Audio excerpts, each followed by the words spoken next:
Chapter Roman 34. We stopped talking and got to thinking soon. Tom says, "Looky here, Huck, what fools we are to not think of it before. I bet I know where Jim is." "No, where?" "In that hut down by the ash hopper." "Why, looky here, when we was at dinner, didn't you see a nigger man go in there with some victuals?" "Yes." "What did you think the victuals was for?" "For a dog." "So I. Well, it wasn't for a dog." "Why?" "Because part of it was watermelon." "So it was, I noticed it." "Well, it does beat all that. I never thought about a dog not eating watermelon. It shows how a body can see and don't see at the same time." "Well, the nigger unlocked the padlock when he went in, and he locked it again when he came out. He fetched Uncle a key about the time we got up from table. Same key, I bet.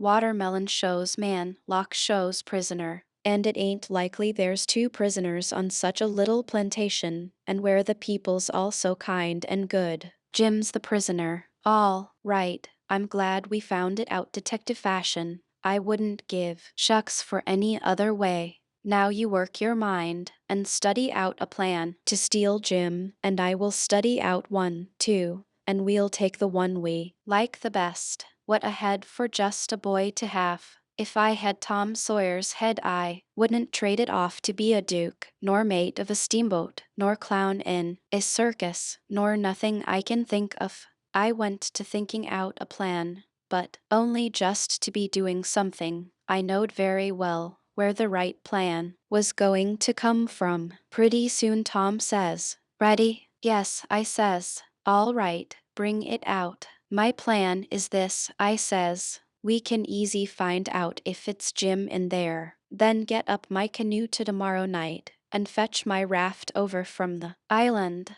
Then the first dark night that comes steal the key out of the old man's breeches after he goes to bed and shove off down the river on the raft with Jim, hiding daytimes and running nights the way me and Jim used to do before. Wouldn't that plan work?" "Work? Why, certainly it would work like rats a fighting. But it's too blame simple. There ain't nothing to it. What's the good of a plan that ain't no more trouble than that? It's as mild as goose milk. Why, Huck, it wouldn't make no more talk than breaking into a soap factory." I never said nothing, because I warn't expecting nothing different, but I knowed mighty well that whenever he got his plan ready it wouldn't none of them objections to it. And it didn't. He told me what it was, and I see in a minute it was worth 15 of mine for style, and would make Jim just as free a man as mine would, and maybe get us all killed besides. So I was satisfied, and said we would waltz in on it. I needn't tell what it was here, because I knowed it wouldn't stay the way it was.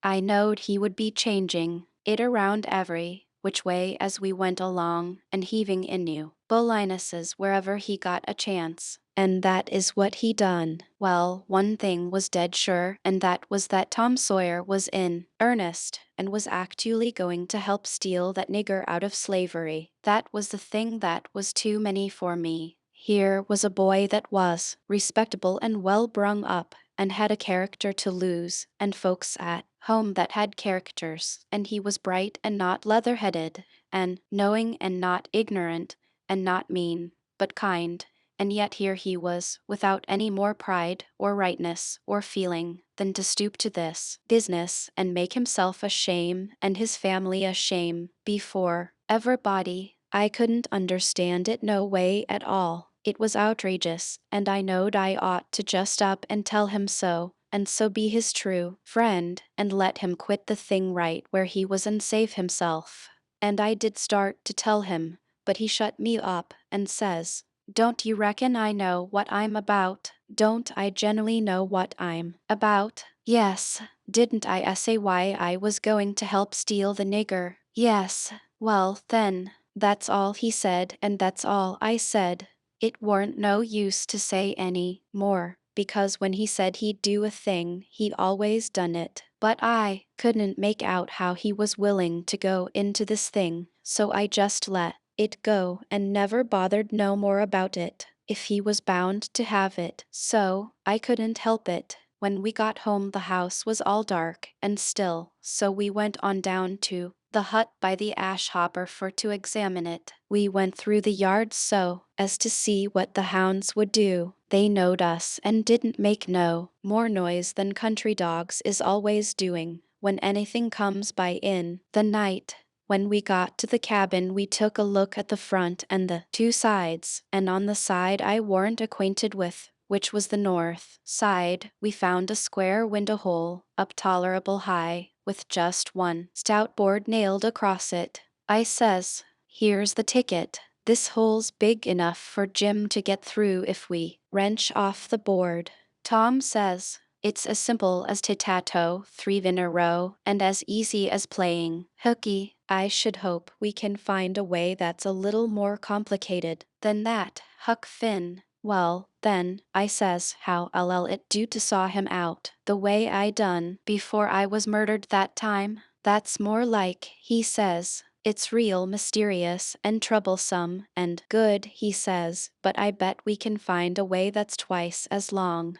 There ain't no hurry, let's keep on looking around. Between the hut and the fence on the back side was a lean-to that joined the hut at the eaves and was made out of plank. It was as long as the hut, but narrow, only about 6 foot wide. The door to it was at the south end and was padlocked. Tom he went to the soap kettle and searched around and fetched back the iron thing they lift the lid with. So he took it and prized out one of the staples. The chain fell down, and we opened the door and went in and shut it and struck a match, and see the shed was only built against a cabin and hadn't no connection with it, and there warn't no floor to the shed nor nothing in it but some old, rusty played-out hoes and spades and picks and a crippled plow. The match went out, and so did we, and shoved in the staple again, and the door was locked as good as ever. Tom was joyful. He says,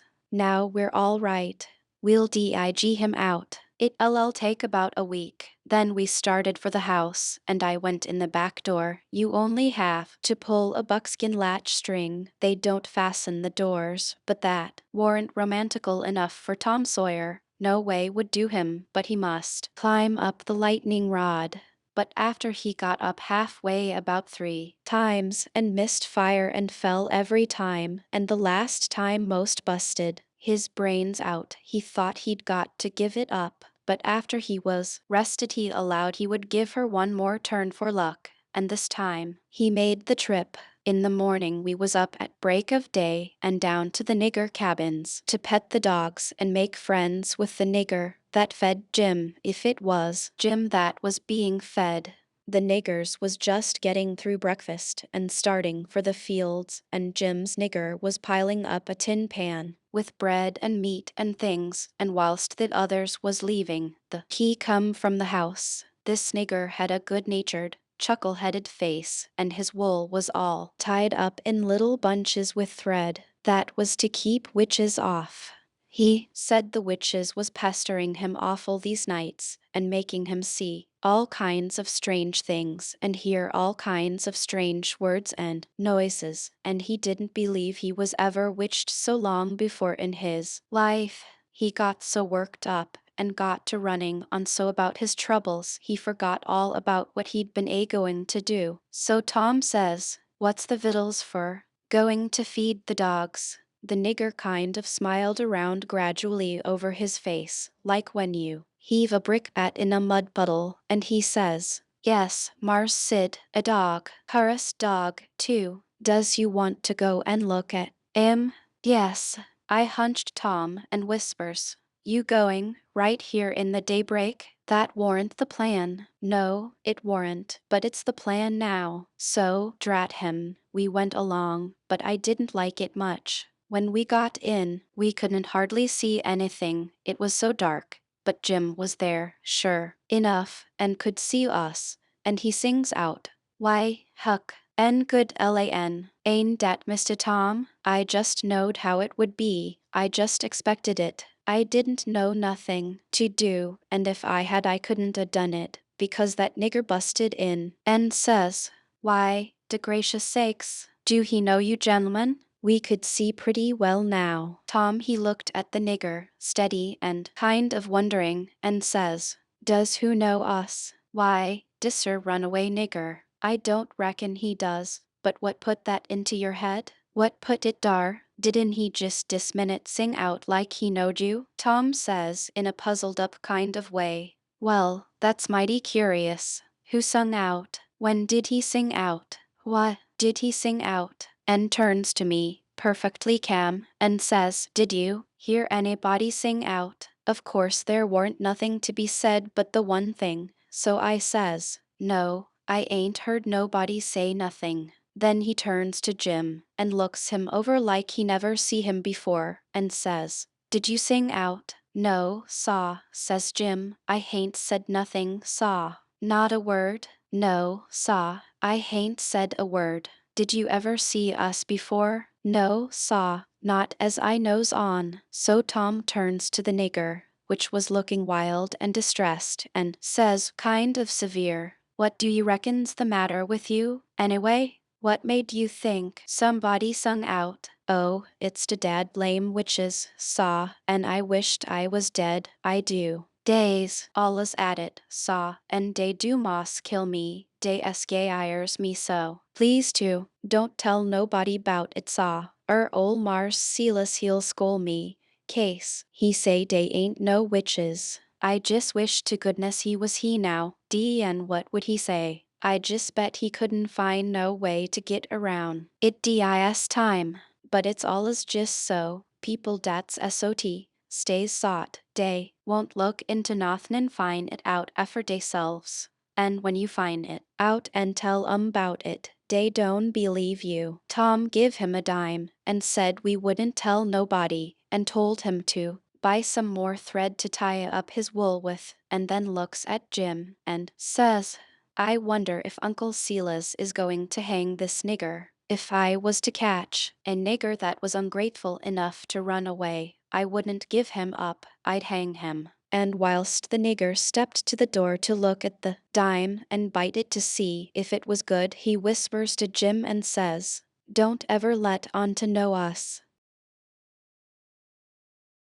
Chapter Roman 35. It would be most an hour yet till breakfast, so we left and struck down into the woods, because Tom said we got to have some light to see how to dig by, and a lantern makes too much and may get us into trouble. What we must have was a lot of them rotten chunks that's called foxfire, and just makes a soft kind of a glow when you lay them in a dark place. We fetched an armful and hid it in the weeds and sat down to rest, and Tom says, kind of dissatisfied, "Blame it, this whole thing is just as easy and awkward as it can be, and so it makes it so rotten difficult to get up a difficult plan. There ain't no watchman to be drugged, now there ought to be a watchman. There ain't evening a dog to give a sleeping mixture to. And there's Jim chained by one leg with a 10-foot chain to the leg of his bed. Why, all you got to do is to lift up the bedstead and slip off the chain. And Uncle Silas he trusts everybody, sends the key to the pumpkin-headed nigger, and don't send nobody to watch the nigger. Jim coulda got out of that window hole before this, only there wouldn't be no use trying to travel with a 10-foot chain on his leg.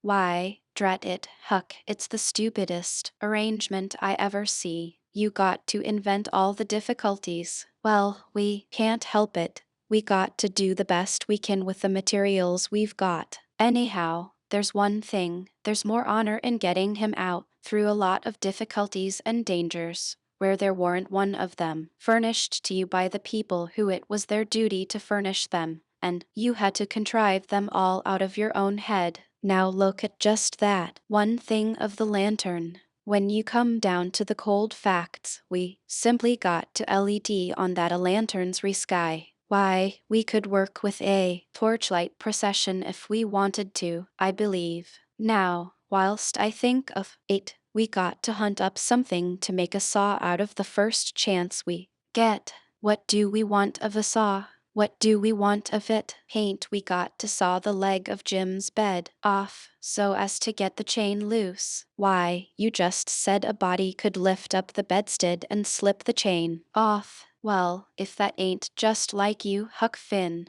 you can get up the infant schooliest ways of going at a thing. Why, hain't you ever read any books at all? Baron Trenck, nor Casanova, nor Benvenuto Cellini, nor Henry Roman for nor none of them heroes. Who ever heard of getting a prisoner loose in such an old matey way as that? No, the way all the best authorities does is to saw the bed leg in two, and leave it just so, and swallow the sawdust, so it can't be found, and put some dirt and grease around the sawed place so the very keenest senescal can't see no sign of its being sawed, and thinks the bed leg is perfectly sound. Then, the night you're ready, fetch the leg a kick, down she goes, slip off your chain, and there you are. Nothing to do but hitch your rope ladder to the battlements, shin down it, break your leg in the moat, because a rope ladder is 19 foot too short, you know, and there's your horses and your trusty vassals,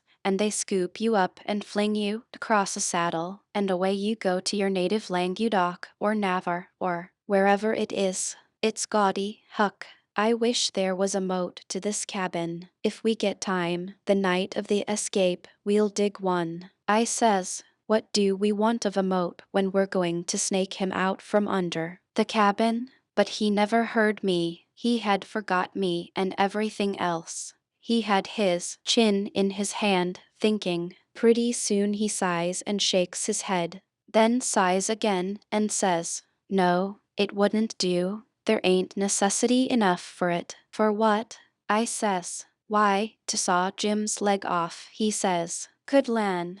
I says, why, there ain't no necessity for it. And what would you want to saw his leg off for, anyway? Well, some of the best authorities has done it. They couldn't get the chain off, so they just cut their hand off and shoved. And a leg would be better still, but we got to let that go. There ain't necessity enough in this case, and besides, Jim's a nigger and wouldn't understand the reasons for it and how it's the custom in Europe, so we'll let it go. But there's one thing, he can have a rope ladder. We can tear up our sheets and make him a rope ladder easy enough, and we can send it to him in a pie. It's mostly done that way, and I've et worse pies. Why, Tom Sawyer, how you talk, I says. Jim ain't got no use for a rope ladder. He has got use for it. How you talk, you better say. You don't know nothing about it.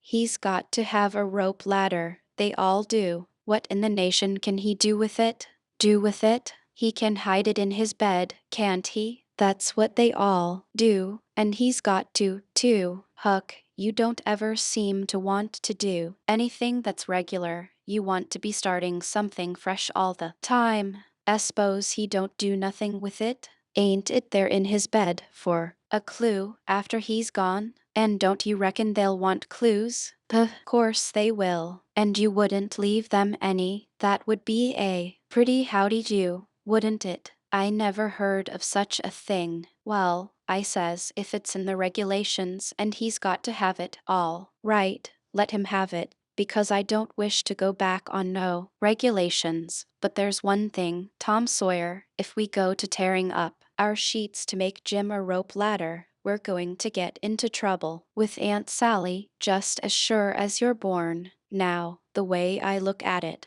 a hickory bark ladder don't cost nothing, and don't waste nothing, and is just as good to load up a pie with and hide in a straw tick as any rag ladder you can start. And as for Jim, he ain't had no experience, and so he don't care what kind of a. Oh, shucks, Huck Finn, if I was as ignorant as you, I'd keep still. That's what I do. Who ever heard of a state prisoner escaping by a hickory bark ladder? Why, it's perfectly ridiculous. Well, all right, Tom, fix it your own way, but if you'll take my advice, you'll let me borrow a sheet off of the clothesline. He said that would do, and that gave him another idea, and he says, borrow a shirt, too. What do we want of a shirt, Tom? Want it for Jim to keep a journal on. Journal your granny, Jim can't write. S'pose he can't write, he can make marks on the shirt, can't he, if we make him a pen out of an old pewter spoon or a piece of an old iron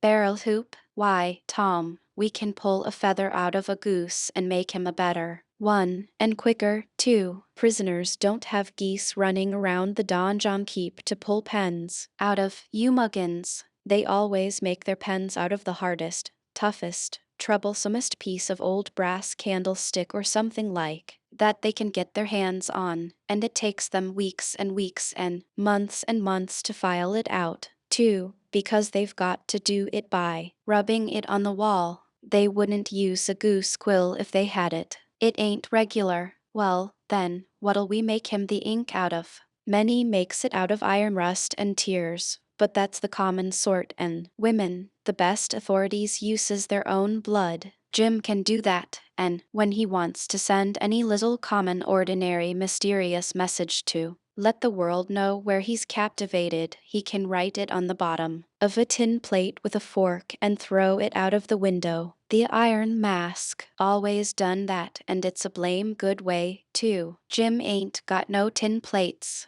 They feed him in a pan. That ain't nothing. We can get him some. Can't nobody read his plates. That ain't got anything to do with it, Huck Finn. All he's got to do is to write on the plate and throw it out. You don't have to be able to read it. Why, half the time you can't read anything a prisoner writes on a tin plate or anywhere else. Well, then, what's the sense in wasting the plates? Why, blame it all, it ain't the prisoner's plates. But it's somebody's plates, ain't it? Well, s'posen it is. What does the prisoner care whose? He broke off there, because we heard the breakfast horn blowing, so we cleared out for the house. Along during the morning I borrowed a sheet and a white shirt off of the clothes line, and I found an old sack and put them in it, and we went down and got the fox fire and put that in too. I called it borrowing, because that was what Pap always called it, but Tom said it warn't borrowing, it was stealing. He said we was representing prisoners, and prisoners don't care how they get a thing, so they get it, and nobody don't blame them for it, either. It ain't no crime in a prisoner to steal the thing he needs to get away with, Tom said. It's his right. And so, as long as we was representing a prisoner, we had a perfect right to steal anything on this place we had the least use for to get ourselves out of prison with. He said if we weren't prisoners it would be a very different thing, and nobody but a mean, ornery person would steal when he warn't a prisoner. So we allowed we would steal everything there was that come handy, and yet he made a mighty fuss one day after that, when I stole a watermelon out of the nigger patch and eat it, and he made me go and give the niggers a dime without telling them what it was for. Tom said that what he meant was we could steal anything we needed. Well, I says I needed the watermelon, but he said I didn't need it to get out of prison with. There's where the difference was. He said if I'd wanted it to hide a knife in and smuggle it to Jim to kill the seneschal with, it would have been all right. So I let it go at that, though I couldn't see no advantage in my representing a prisoner if I got to set down and chaw over a lot of gold leaf distinctions like that every time I see a chance to hog a watermelon. Well, as I was saying, we waited that morning till everybody was settled down to business and nobody in sight around the yard. Then Tom he carried the sack into the lean-to whilst I stood off a piece to keep watch. Soon he come out, and we went and sat down on the woodpile to talk. He says, everything's all right now except tools, and that's easy fixed. Tools? I says, yes, tools for what? Why, to dig with. We ain't going to gnaw him out, are we? Ain't them old crippled picks and things in there good enough to dig a nigger out with? I says. He turns on me, looking pitying enough to make a body cry, and says, Huck Finn, did you ever hear of a prisoner having picks and shovels and all the modern conveniences in his wardrobe to dig himself out with? Now, I want to ask you if you got any reasonableness in you at all. What kind of a show would that give him to be a hero? Why, they may as well lend him the key and done with it. Picks and shovels, why, they wouldn't furnish 'em to a king. Well, then, I says, if we don't want the picks and shovels, what do we want? A couple of case knives to dig the foundations out from under that cabin with. Yes, confound it, it's foolish, Tom. It don't make no difference how foolish it is, it's the right way, and it's the regular way, and there ain't no other way that ever I heard of, and I've read all the books that gives any information about these things. They always dig out with a case knife and not through dirt, mind you. Generally, it's through solid rock, and it takes them weeks and weeks and weeks and forever and ever. Why, look at one of them prisoners in the bottom dungeon of the Castle d'If in the harbor of Marseille that dug himself out that way. How long was he at it, you reckon? I don't know. Well, guess. I don't know. A month and a half. 37 year, and he come out in China. That's the kind. I wish the bottom of this fortress was solid rock. Jim don't know nobody in China. What's that got to do with it? Neither did that other fellow. But you're always a wandering off on a side issue. Why can't you stick to the main point? All right, I don't care where he comes out, so he comes out, and Jim don't either, I reckon. But there's one thing, anyway, Jim's too old to be dug out with a case knife. He won't last. Yes, he will last, too. You don't reckon it's going to take 37 years to dig out through a dirt foundation, do you? How long will it take, Tom? Well, we can't risk being as long as we ought to, because it mayn't take very long for Uncle Silas to hear from down there by New Orleans. He'll hear Jim ain't from there. Then his next move will be to advertise Jim, or something like that. So we can't risk being as long digging him out as we ought to. By rights, I reckon we ought to be a couple of years, but we can't, things being so uncertain. What I recommend is this, that we really dig right in as quick as we can, and after that, we can let on to ourselves that we was at it 37 years. Then we can snatch him out and rush him away the first time there's an alarm. Yes, I reckon that'll be the best way. Now, there's sense in that, I says. Letting on don't cost nothing. Letting on ain't no trouble, and if it's any object, I don't mind letting on. We was at it 150 year. It wouldn't strain me none after I got my hand in, so I'll mosey along now and smouch a couple of case knives. Smouch 3, he says. We want one to make a saw out of. Tom, if it ain't unregular and irreligious to see just it, I says, there's an old rusty saw blade around over there sticking under the weatherboarding behind the smokehouse. He looked kind of weary and discouraged like, and says, it ain't no use to try to learn you nothing, Huck. Chapter Roman 36. As soon as we reckoned everybody was asleep that night, we went down the lightning rod and shut ourselves up in the lean-to and got out our pile of fox fire and went to work. We cleared everything out of the way, about 4 or 5 foot along the middle of the bottom log. Tom said he was right behind Jim's bed now, and we'd dig in under it, and when we got through there couldn't nobody in the cabin ever know there was any hole there, because Jim's counterpin hung down most to the ground and you'd have to raise it up and look under to see the hole. So we dug and dug with the case knives till most midnight, and then we was dog-tired and our hands was blistered, and yet you couldn't see we'd done anything. Hardly. At last I says, this ain't no 37-year job. This is a 38-year job. Tom Sawyer, he never said nothing, but he sighed, and pretty soon he stopped digging, and then for a good little while I knowed that he was thinking. Then he says, it ain't no use, Huck, it ain't a-going to work. If we was prisoners it would, because then we'd have as many years as we wanted, and no hurry. and we wouldn't get but a few minutes to dig every day while they was changing watches, and so our hands wouldn't get blistered and we could keep it up right along, year in and year out, and do it right and the way it ought to be done. But we can't fool along, we got to rush. We ain't got no time to spare. If we was to put in another night this way, we'd have to knock off for a week to let our hands get well. Couldn't touch a case knife with them sooner. Well, then, what we going to do, Tom? I'll tell you. It ain't right, and it ain't moral, and I wouldn't like it to get out. But there ain't only just the one way. We got to dig him out with the picks and let on its case knives. Now you're talking, I says, your head gets leveler and leveler all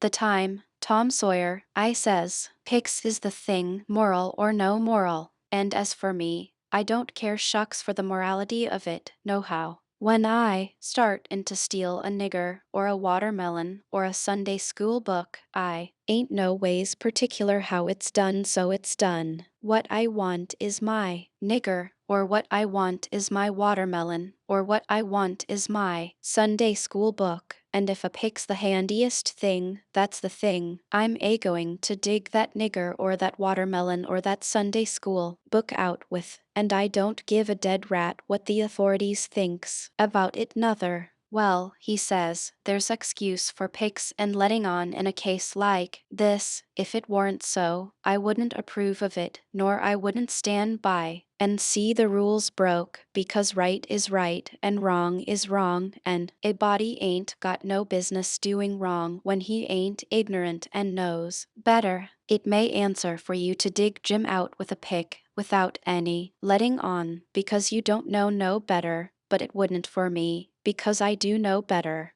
Gimme a case knife. He had his own by him, but I handed him mine. He flung it down and says, "Gimme a case knife." I didn't know just what to do, but then I thought. I scratched around amongst the old tools and got a pickaxe and give it to him, and he took it and went to work and never said a word. He was always just that particular, full of principle. So then I got a shovel, and then we picked and shoveled, turnabout, and made the fur fly. We stuck to it about a half an hour, which was as long as we could stand up, but we had a good deal of a hole to show for it. When I got upstairs I looked out at the window and see Tom doing his level best with the lightning rod, but he couldn't come it, his hands was so sore. At last he says, "It ain't no use, it can't be done. What you reckon I better do? Can't you think of no way?"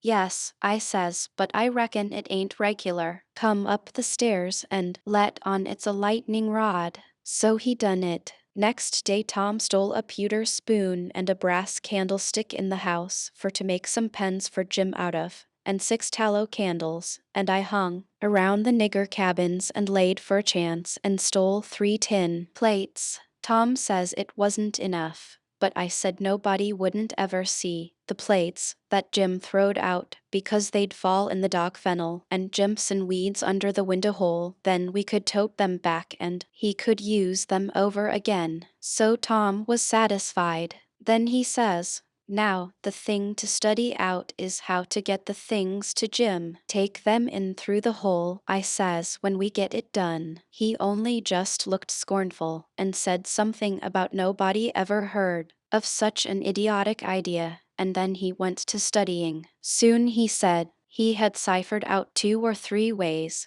but there weren't no need to decide on any of them yet. Said we'd got to post Jim first. That night we went down the lightning rod a little after 10 and took one of the candles along and listened under the window hole and heard Jim snoring, so we pitched it in, and it didn't wake him. Then we whirled in with the pick and shovel, and in about 2 hours and a half the job was done. We crept in under Jim's bed and into the cabin and pawed around and found the candle and lit it, and stood over Jim a while, and found him looking hearty and healthy, and then we woke him up gentle and gradual. He was so glad to see us he most cried, and called us honey, and all the pet names he could think of. and was for having us hunt up a cold chisel to cut the chain off of his leg with right away, and clearing out without losing any time. But Tom he showed him how unregular it would be, and sat down and told him all about our plans, and how we could alter them in a minute any time there was an alarm, and not to be the least afraid because we would see he got away, sure. So Jim, he said it was all right,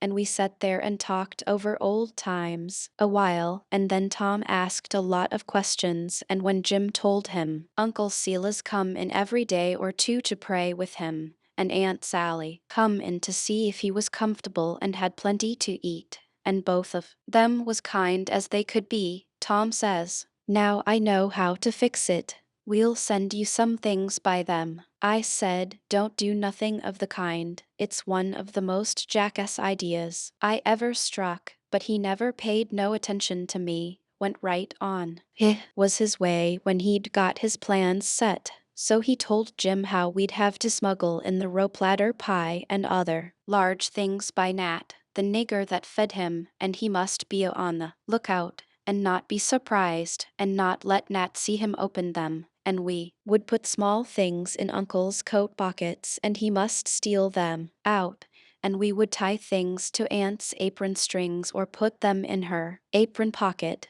if we got a chance, and told him what they would be and what they was for, and told him how to keep a journal on the shirt with his blood and all that. He told him everything. Jim he couldn't see no sense in the most of it, but he allowed we was white folks and knowed better than him, so he was satisfied, and said he would do it all just as Tom said. Jim had plenty corn cob pipes and tobacco, so we had a right down good sociable time. Then we crawled out through the hole, and so home to bed, with hands that looked like they'd been chawed. Tom was in high spirits. He said it was the best fun he ever had in his life, and the most intellectual, and said if he only could see his way to it we would keep it up all the rest of our lives and leave Jim to our children to get out, for he believed Jim would come to like it better and better the more he got used to it. He said that in that way it could be strung out to as much as 80 year and would be the best time on record.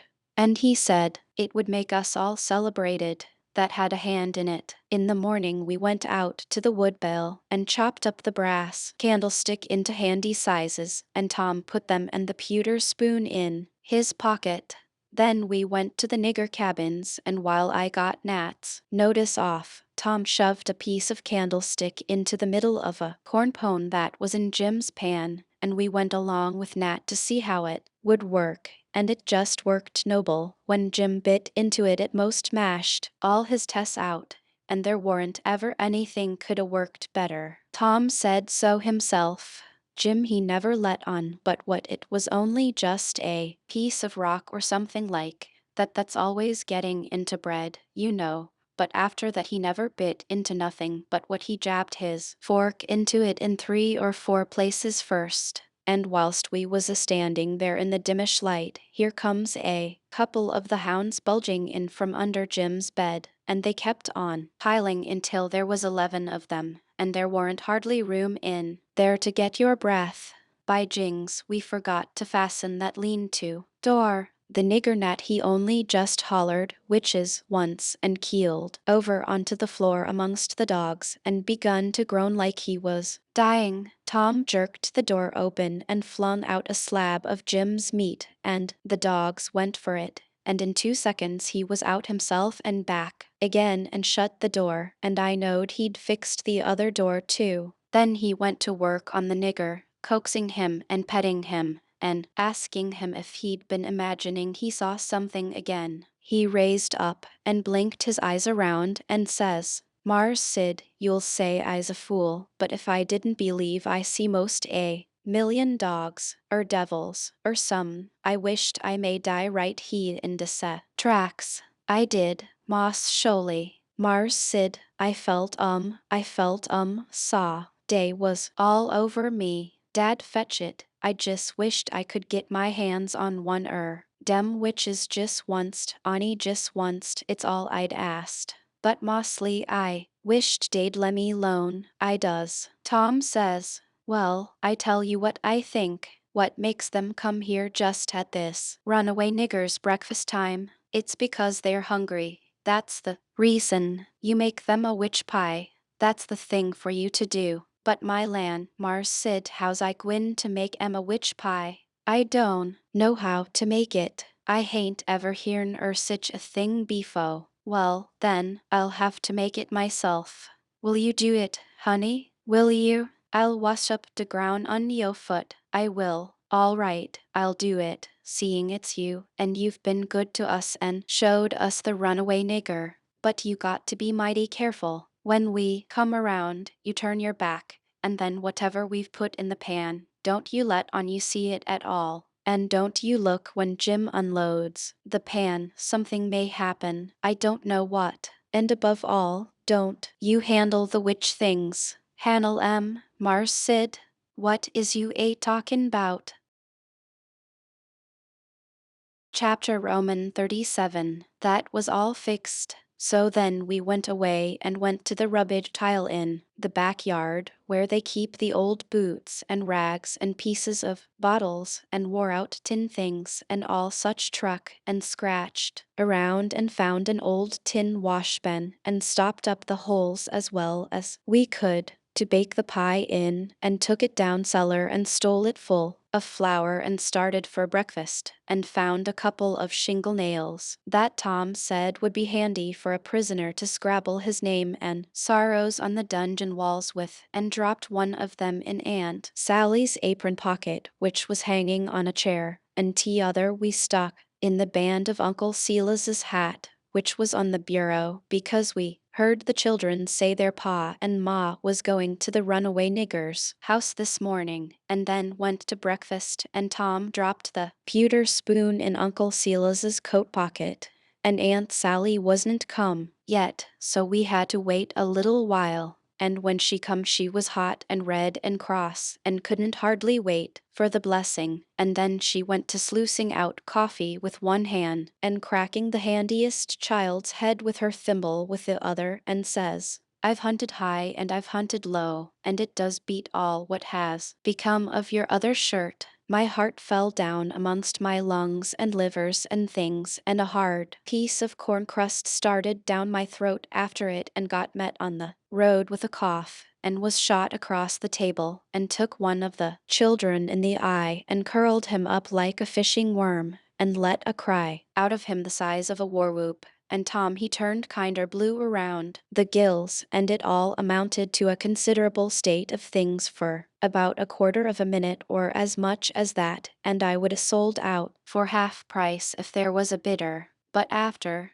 that we was all right. Again, it was the sudden surprise of it that knocked us so kind of cold. Uncle Silas he says, it's most uncommon curious. I can't understand it. I know perfectly well I took it off because you hain't got but one on. Just listen at the man. I know you took it off, and know it by a better way than your wool-gathering memory, too, because it was on the clothesline yesterday. I see it there myself. But it's gone. That's the long and the short of it, and you'll just have to change to a red flannel one till I can get time to make a new one, and it'll be the third I've made in 2 years. It just keeps a body on the jump to keep you in shirts, and whatever you do manage to do with 'em, all is more'n I can make out. A body d'ye think you would learn to take some sort of care of 'em at your time of life? I know it, Sally, and I do try all I can,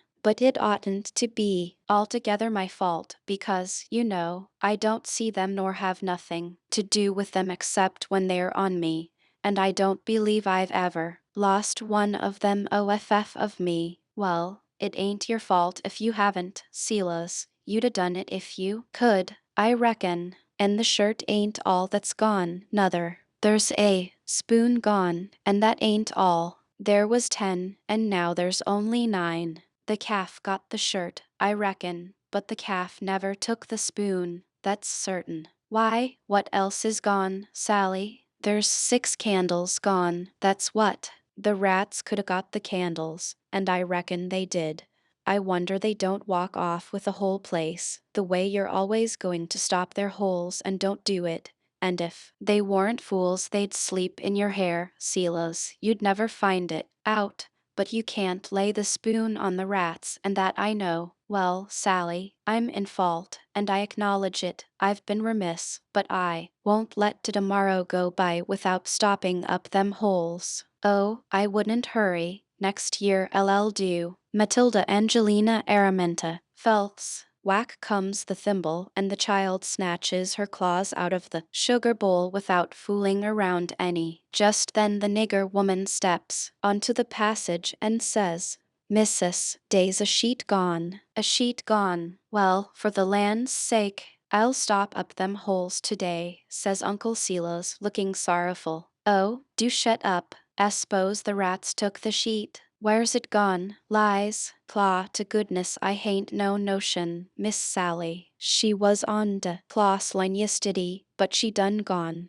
She ain't da no mo now. I reckon the world is coming to an end. I never see the beat of it in all my born days. A shirt and a sheet and a spoon and 6 can. Missus, comes a young yaller wench, days a brass candlestick miss'n. Clear out from here, you hussy, or I'll take a skillet to ye. Well, she was just a biling. I begun to lay for a chance. I reckoned I would sneak out and go for the woods till the weather moderated. She kept a raging right along, running her insurrection all by herself, and everybody else mighty meek and quiet. And at last Uncle Silas, looking kind of foolish, fishes up that spoon out of his pocket. She stopped, with her mouth open and her hands up, and as for me, I wished I was in Jerusalem or somewheres. But not long, because she says, "It's just as I expected. So you had it in your pocket all the time, and like as not you've got the other things there, too. How'd it get there?" "I really don't know, Sally," he says, kind of apologizing, "or I would tell. I was studying over my text in Acts 17 before breakfast, and I reckon I put it in there, not noticing, meaning to put my testament in, and it must be so, because my testament ain't in. But I'll go and see, and if the testament is where I had it, I'll know I didn't put it in, and that will show that I laid the testament down and took up the spoon, and, oh, for the land's sake, give a body a rest. Go long now, the whole kit and biling of ye, and don't come near me again till I've got back my peace of mind." I'd a heard her, if she'd a said it to herself, let alone speaking it out.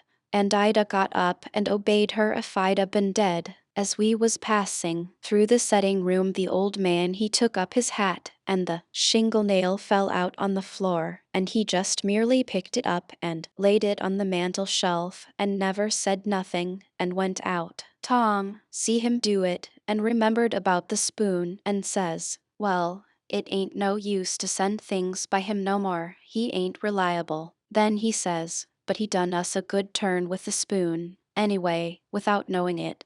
And so we'll go and do him one without him knowing it, stop up his rat holes." There was a noble good lot of them down cellar, and it took us a whole hour, but we done the job tight and good and shipshape. Then we heard steps on the stairs and blowed out our light and hid, and here comes the old man, with a candle in one hand and a bundle of stuff in t'other, looking as absent-minded as year before last. He went a-mooning around, first to one rat hole and then another, till he'd been to them all. Then he stood about 5 minutes, picking tallow drip off of his candle, and thinking. Then he turns off slow and dreamy towards the stairs, saying, "Well, for the life of me I can't remember when I done it. I could show her now that I warn't to blame on account of the rats. But never mind, let it go. I reckon it wouldn't do no good." And so he went on mumbling upstairs, and then we left. He was a mighty nice old man, and always is. Tom was a good deal bothered about what to do for a spoon, but he said we'd got to have it, so he took a think. When he had ciphered it out, he told me how we was to do.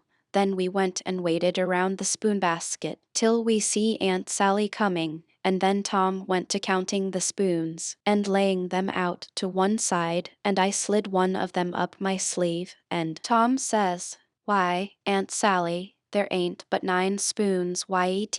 She says, "Go long to your play and don't bother me. I know better." I counted 'em myself. Well, I've counted them twice, Andy, and I can't make but 9. She looked out of all patience, but of course she come to count anybody would. I declare to gracious there ain't but 9. She says, "Why, what in the world, plague take the things, I'll count 'em again." So I slipped back the one I had, and when she got done counting, she says, "Hang the troublesome rubbage, there's 10 now." And she looked huffy and bothered both. But Tom says, "Why, Auntie, I don't think there's 10. You numbskull, didn't you see me count 'em?" "I know, but, well, I'll count 'em again." So I smouched one, and they come out 9, same as the other time. Well, she was in a tearing way, just a trembling all over, she was so mad. Huh, she counted and counted till she got that addled she'd start to count in the basket for a spoon sometimes, and so 3 times they come out right, and 3 times they come out wrong. Then she grabbed up the basket and slammed it across the house and knocked the cat gallowest. And she said Claire out and let her have some peace, and if we come bothering around her again between that and dinner she'd skin us. So we had the odd spoon and dropped it in her apron pocket whilst she was giving us our sailing orders, and Jim got it all right, along with her shingle nail, before noon. We was very well satisfied with this business, and Tom allowed it was worth twice the trouble it took, because he said now she couldn't ever count them spoons twice alike again to save her life, and wouldn't believe she'd counted them right if she did, and said that after she'd about counted her head off for the next 3 days, he judged she'd give it up and offer to kill anybody that wanted her to ever count them any more. So we put the sheet back on the line that night and stole one out of her closet and kept on putting it back and stealing it again for a couple of days till she didn't know how many sheets she had any more, and she didn't care and warn't going to bullyrag the rest of her soul out about it, and wouldn't count them again not to save her life. She'd rather die first. So we was all right now as to the shirt and the sheet and the spoon and the candles, by the help of the calf and the rats and the mixed up pounding, and as to the candlestick, it warn't no consequence, it would blow over soon. But that pie was a job. We had no end of trouble with that pie. We fixed it up away down in the woods and cooked it there, and we got it done at last, and very satisfactory, too, but not all in one day, and we had to use up 3 washpans full of flour before we got through, and we got burnt pretty much all over in places and eyes put out with the smoke,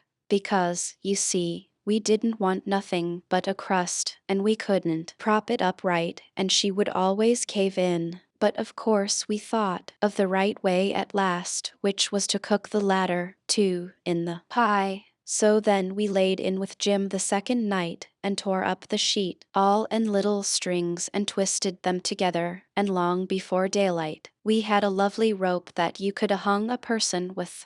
We let on it took 9 months to make it, and in the forenoon we took it down to the woods, but it wouldn't go into the pie, being made of a whole sheet. That way, there was rope enough for 40 pies if we'd a wanted them, and plenty left over for soup, or sausage, or anything you choose. We could a had a whole dinner, but we didn't need it. All we needed was just enough for the pie, and so we throwed the rest away. We didn't cook none of the pies in the washpan, afraid the solder would melt, but Uncle Silas he had a noble brass warming pan which he thought considerable of, because it belonged to one of his ancestors, with a long wooden handle that come over from England with William the Conqueror in the Mayflower or one of them early ships, and was hid away up garret with a lot of other old pots and things that was valuable, not on account of being any account, because they warn't but on account of them being relicts, and we snaked her out, private, and took her down there, but she failed on the first pies because we didn't know how, but she come up smiling on the last one. We took and lined her with dough, and set her in the coals, and loaded her up with rag rope, and put on a dough roof, and shut down the lid, and put hot embers on top, and stood off 5 foot, with the long handle, cool and comfortable, and in 15 minutes she turned out a pie that was a satisfaction to look at. But the person that ate it would want to fetch a couple of cags of toothpicks along, for if that rope ladder wouldn't cramp him down to business, I don't know nothing what I'm talking about, and lay him in enough stomachache to last him till next time, too. Chapter Roman 38. Making them pens was a distressed tough job, and so was the saw, and Jim allowed the inscription was going to be the toughest of all. That's the one which the prisoner has to scrabble on the wall, but he had to have it. Tom said he'd got to. There weren't no case of a state prisoner not scrabbling his inscription to leave behind, and his coat of arms. Look at Lady Jane Grey, he says. Look at Guilford Dudley. Look at old Northumberland. Why, Huck, I s'pose it is considerable trouble. What you going to do? How you going to get around it? Jim's got to do his inscription and coat of arms. They all do. Jim says, why, Mars Tom, I hain't got no coat o' arm. I hain't got nuffin but dish, your ol' shirt, and you knows I got to keep de journal on dat. Oh, you don't understand, Jim. A coat of arms is very different. Well, I says, Jim's right, anyway, when he says he ain't got no coat of arms because he hain't. I reckon I knowed that, Tom says, but you bet he'll have one before he goes out of this, because he's going out right, and there ain't going to be no flaws in his record. So whilst me and Jim filed away at the pens on a brickbat apiece, Jim making his'n out of the brass and I making mine out of the spoon, Tom set to work to think out the coat of arms. Soon he said he'd struck so many good ones he didn't hardly know which to take, but there was one which he reckoned he'd decide on. He says, on the scutcheon we'll have a bend or in the dexter base, a saltire, Murray in the fess, with a dog, couchant, for common charge, and under his foot a chain embattled, for slavery, with a chevron vert in a chief, engrailed, and 3 invected lines on a field azure, with the nombril points rampant on a denset indented crest, a runaway nigger, sable, with his bundle over his shoulder on a bar sinister, and a couple of gules for supporters, which is you and me, motto, Magyar Freda, minor, auto, got it out of a book, means the more haste the less speed. Gee willikins, I says, but what does the rest of it mean? We ain't got no time to bother over that, he says, we got to dig in, like all get out. Well, anyway, I says, what's some of it? What's a fess? A fess is, you don't need to know what a fess is. I'll show him how to make it when he gets to it. Shucks, Tom, I says, I think you may tell a person. What's a bar? Sinister? Oh, I don't know, but he's got to have it. All the nobility does. That was just his way. If it didn't suit him to explain a thing to you, he wouldn't do it. You may pump at him a week.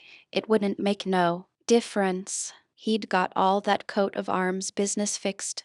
So now he started in to finish up the rest of that part of the work, which was to plan out a mournful inscription. Said Jim got to have one, like they all done. He made up a lot, and wrote them out on a paper, and read them off, so. 1. Here a captive heart busted. 2. Here a poor prisoner, forsook by the world and friends, fretted his sorrowful life. 3. Here a lonely heart broke, and a worn spirit went to its rest after 37 years of solitary captivity. 4. Here, homeless and friendless, after 37 years of bitter captivity, perished a noble stranger, natural son of Louis Roman 14. Tom's voice trembled whilst he was reading them, and he most broke down. When he got done he couldn't no way make up his mind which one for Jim to scrabble onto the wall. They was all so good, but at last he allowed he would let him scrabble them all on. Jim said it would take him a year to scrabble such a lot of truck onto the logs with a nail, and he didn't know how to make letters besides.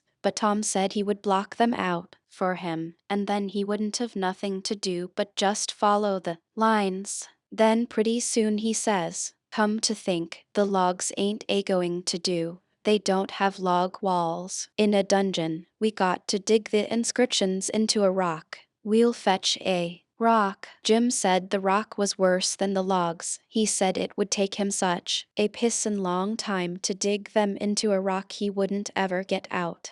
But Tom said he would let me help him do it. Then he took a look to see how Mead and Jim was getting along with the pens. It was most pesky tedious, hard work and slow, and didn't give my hands no show to get well of the sores, and we didn't seem to make no headway, hardly. So Tom says, "I know how to fix it. We got to have a rock for the coat of arms and mournful inscriptions, and we can kill two birds with that same rock. There's a gaudy big grindstone down at the mill, and we'll smouch it and carve the things on it and file out the pens and the saw on it, too. It warn't no slouch of an idea, and it warn't no slouch of a grindstone, nuther, but we allowed we'd tackle it. It warn't quite midnight yet, so we cleared out for the mill, leaving Jim at work. We smouched the grindstone and set out to roll her home.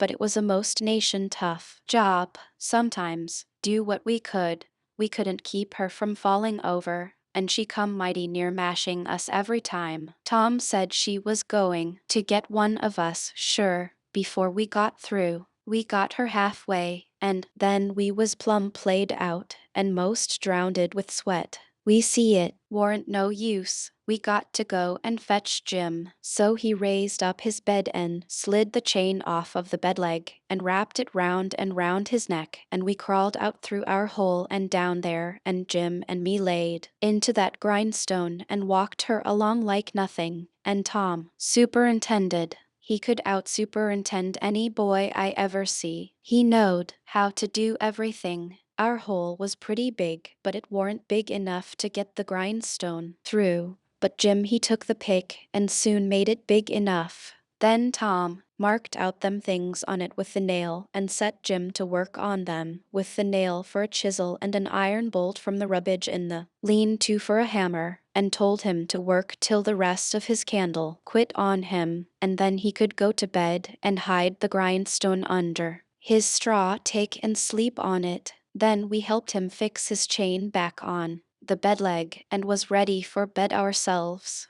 But Tom thought of something and says, "You got any spiders in here, Jim?" "No, saw. Thanks to goodness I hain't, Mars Tom." "All right, we'll get you some. But bless you, honey, I don't want none. I's afeard I just soon have rattlesnakes around." Tom thought a minute or two and says, "It's a good idea, and I reckon it's been done. It must 'a' been done. It stands to reason. Yes, it's a prime good idea. Where could you keep it?" "Keep what, Mars Tom?" "Why, a rattlesnake. De goodness gracious alive, Mars Tom. Why, if dey was a rattlesnake to come in here, I'd take and bust right out through dat log wall. I would, wid my head. Why, Jim, you wouldn't be afraid of it after a little. You could tame it." "Tame it? Yes, easy enough. Every animal is grateful for kindness and petting,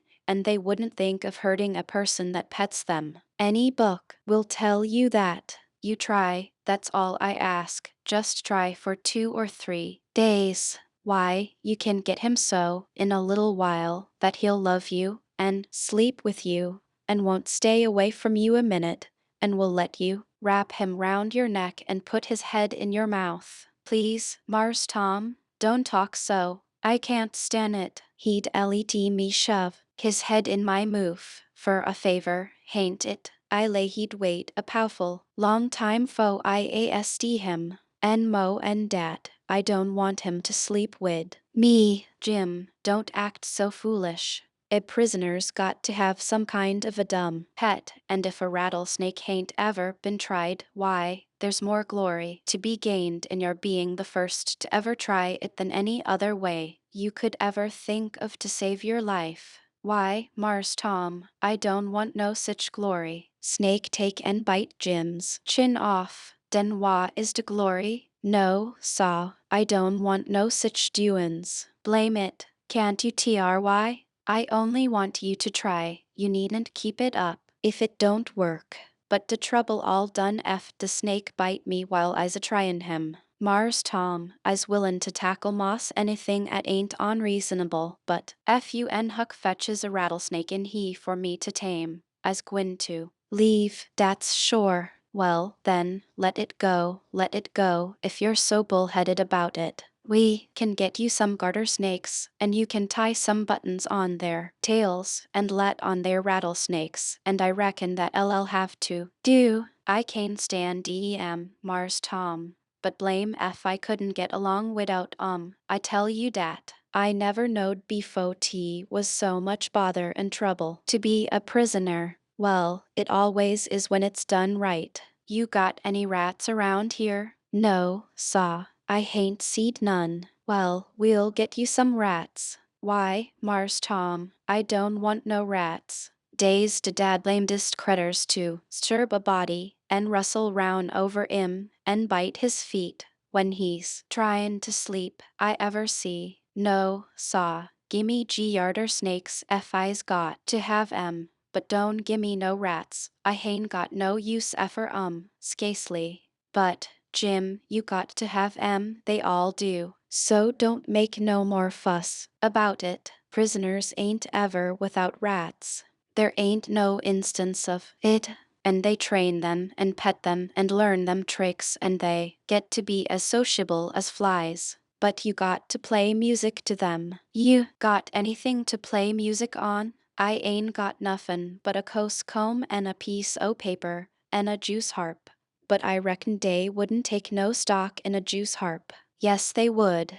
They don't care what kind of music it is. A juice harp's plenty good enough for a rat. All animals like music in a prison they dote on it, specially painful music, and you can't get no other kind out of a Jew's harp. It always interests them. They come out to see what's the matter with you. Yes, you're all right. You're fixed very well. You want to set on your bed nights before you go to sleep, and early in the mornings, and play your Jew's harp. Play the last link is broken. That's the thing that LL scoop a rat quicker 'an anything else. And when you've played about 2 minutes you'll see all the rats and the snakes and spiders and things begin to feel worried about you and come, and they'll just fairly swarm over you and have a noble good time. Yes, D.Y. will, I reckon, Mars Tom. But what kind time is J.I.M. havin'? Blessed if I kin see de pint. But I'll do it ef I got to. I reckon I better keep de animals satisfied, and not of no trouble in de house. Tom waited to think it over, and see if there wasn't nothing else, and pretty soon he says, "Oh, there's one thing I forgot. Could you raise a flower here, do you reckon?" "I don't know, but maybe I could, Mars Tom. But it's tollable dark and I ain't got no use effer no flower, nohow, and she'd be a powerful sight o' trouble." "Well, you try it, anyway. Some other prisoners has done it. One er dem big cattail lookin' mullen stalks would grow in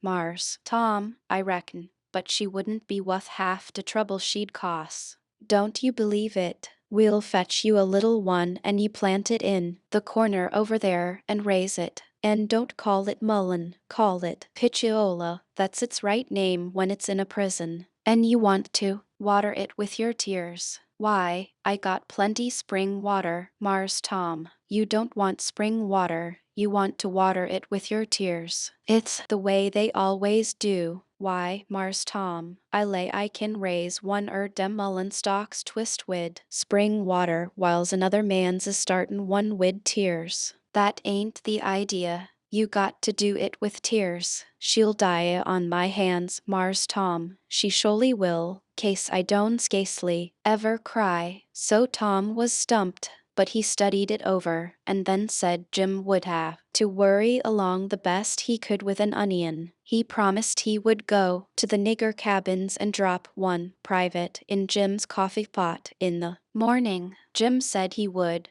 just as soon have tobacco in his coffee, and found so much fault with it, and with the work and bother of raising the mullen and Jews harping the rats and petting and flattering up the snakes and spiders and things, on top of all the other work he had to do, on pens and inscriptions and journals and things, which made it more trouble and worry and responsibility to be a prisoner than anything he ever undertook, that Tom most lost all patience with him, and said he was just loaded down with more gaudier chances than a prisoner ever had in the world to make a name for himself, and yet he didn't know enough to appreciate them, and they was just about wasted on him.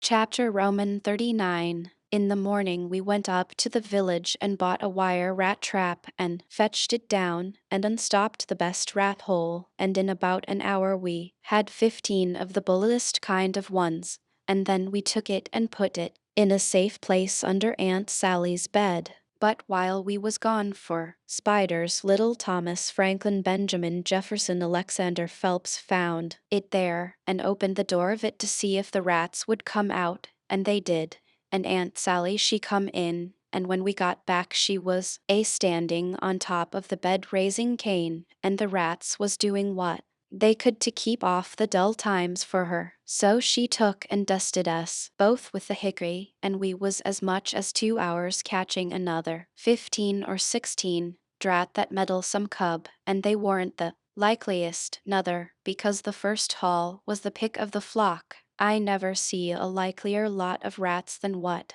that first haul was. We got a splendid stock of sorted spiders and bugs and frogs and caterpillars and one thing or another, and we like to got a hornet's nest, but we didn't. The family was at home. We didn't give it right up, but stayed with them as long as we could, because we allowed we'd tire them out or they'd got to tire us out, and they done it. Then we got a la campagne and rubbed on the places, and was pretty near all right again, but couldn't set down convenient. And so we went for the snakes and grabbed a couple of dozen garters and house snakes and put them in a bag and put it in our room, and by that time it was supper time and a rattling good honest day's work, and hungry. Oh, no, I reckon not. And there warn't a blessed snake up there when we went back. We didn't half tie the sack, and they worked out somehow and left. But it didn't matter much, because they was still on the premises somewheres. So we judged we could get some of them again. No, there warn't no real scarcity of snakes about the house for a considerable spell. You'd see them dripping from the rafters and places every now and then, and they generally landed in your plate or down the back of your neck, and most of the time where you didn't want them.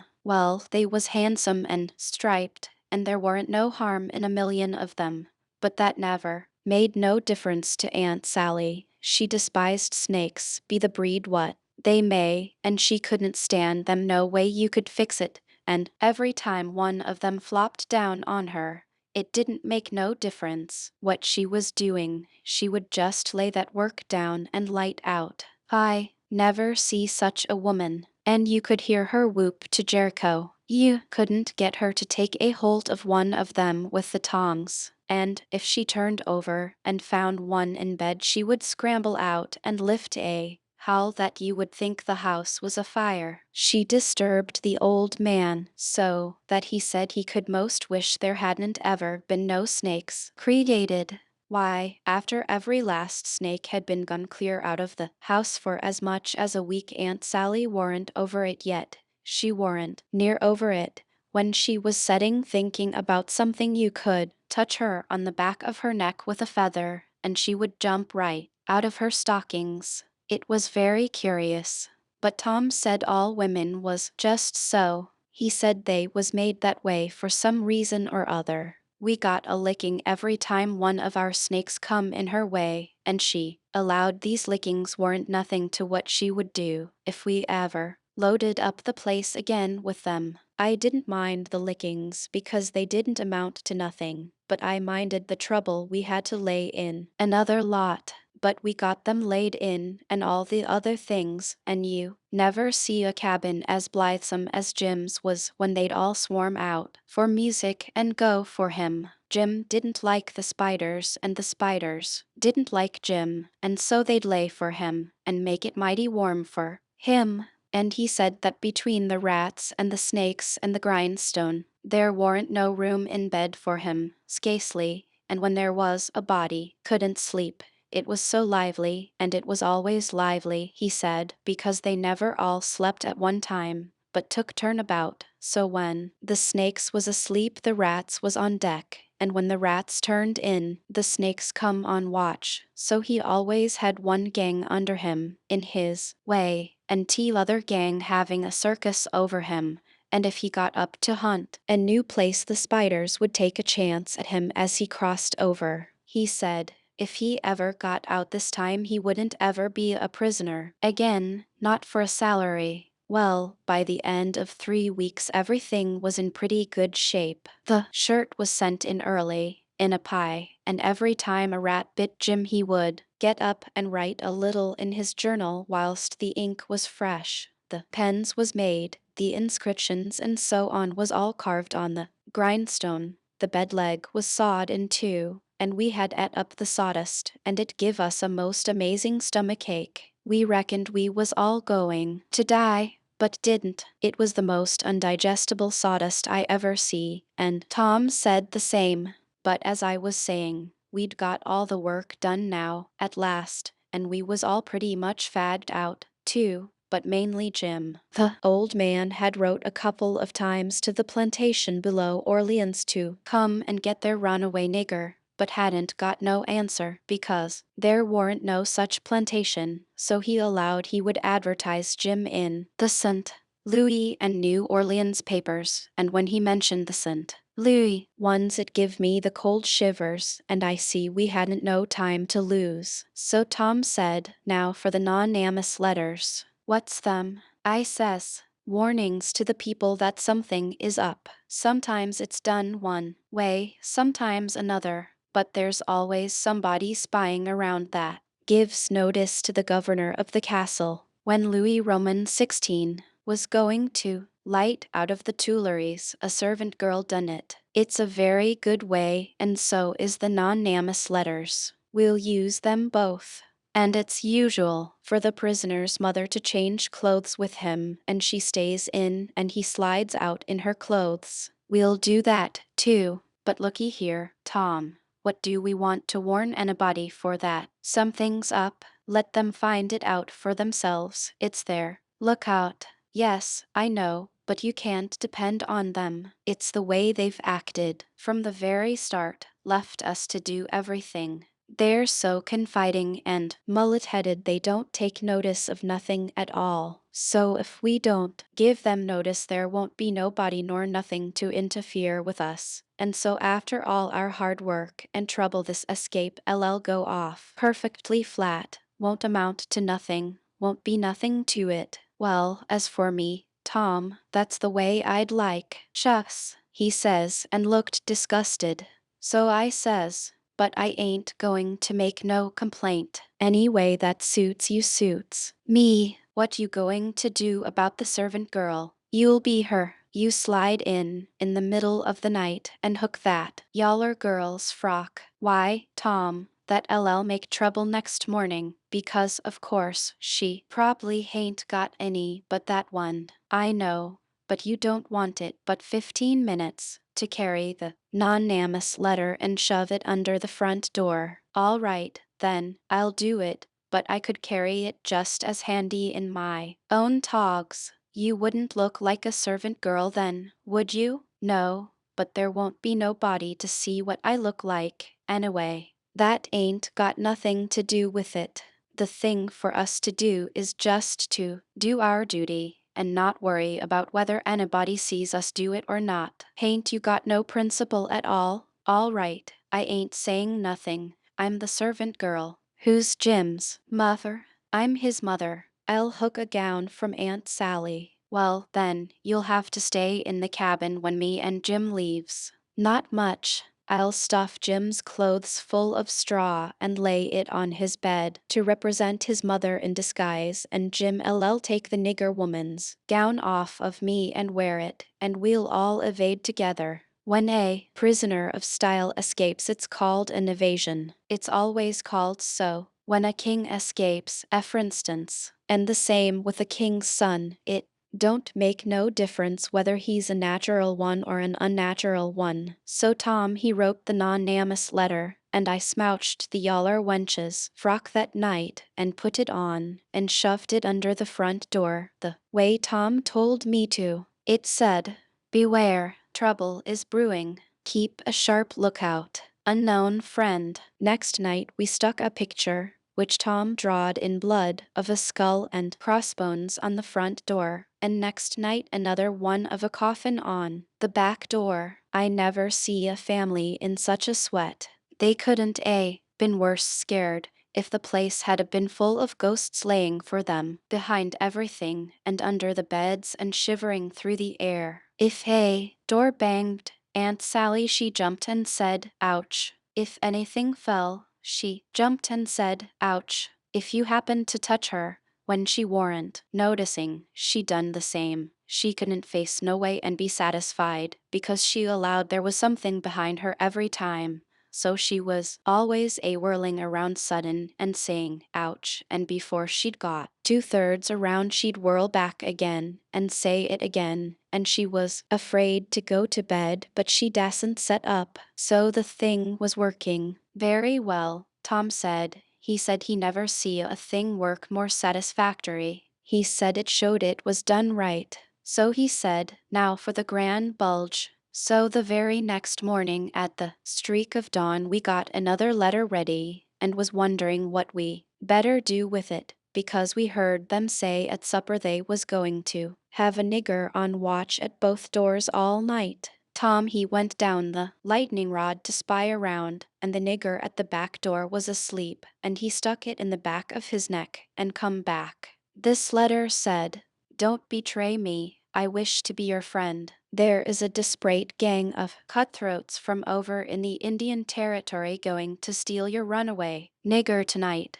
and they have been trying to scare you so as you will stay in the house and not bother them. I am one of the gang, but have got religion and wish to quit it and lead an honest life again, and will betray the hellish design. They will sneak down from northards along the fence at midnight exact with a false key and go in the nigger's cabin to get him. I am to be off a piece and blow a tin horn if I see any danger, but stead of that I will beat like a sheep soon as they get in and not blow at all. Then whilst they are getting his chains loose, you slip there and lock them in and can kill them at your leisure. Don't do anything but just the way I am telling you. If you do they will suspicion something and raise whoop jamboree hoo. I do not wish any reward but to know I have done the right thing."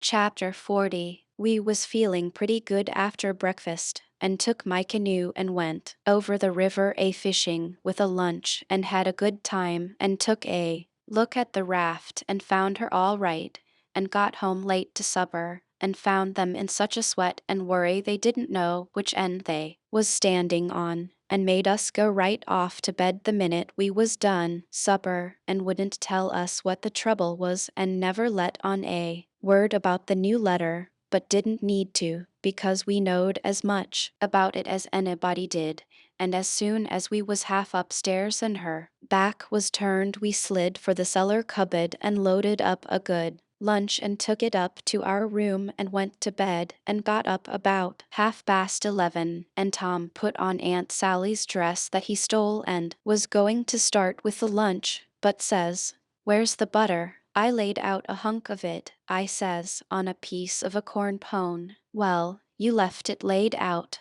then. It ain't here. We can get along without it," I says. "We can get along with it, too," he says. "Just you slide down cellar and fetch it."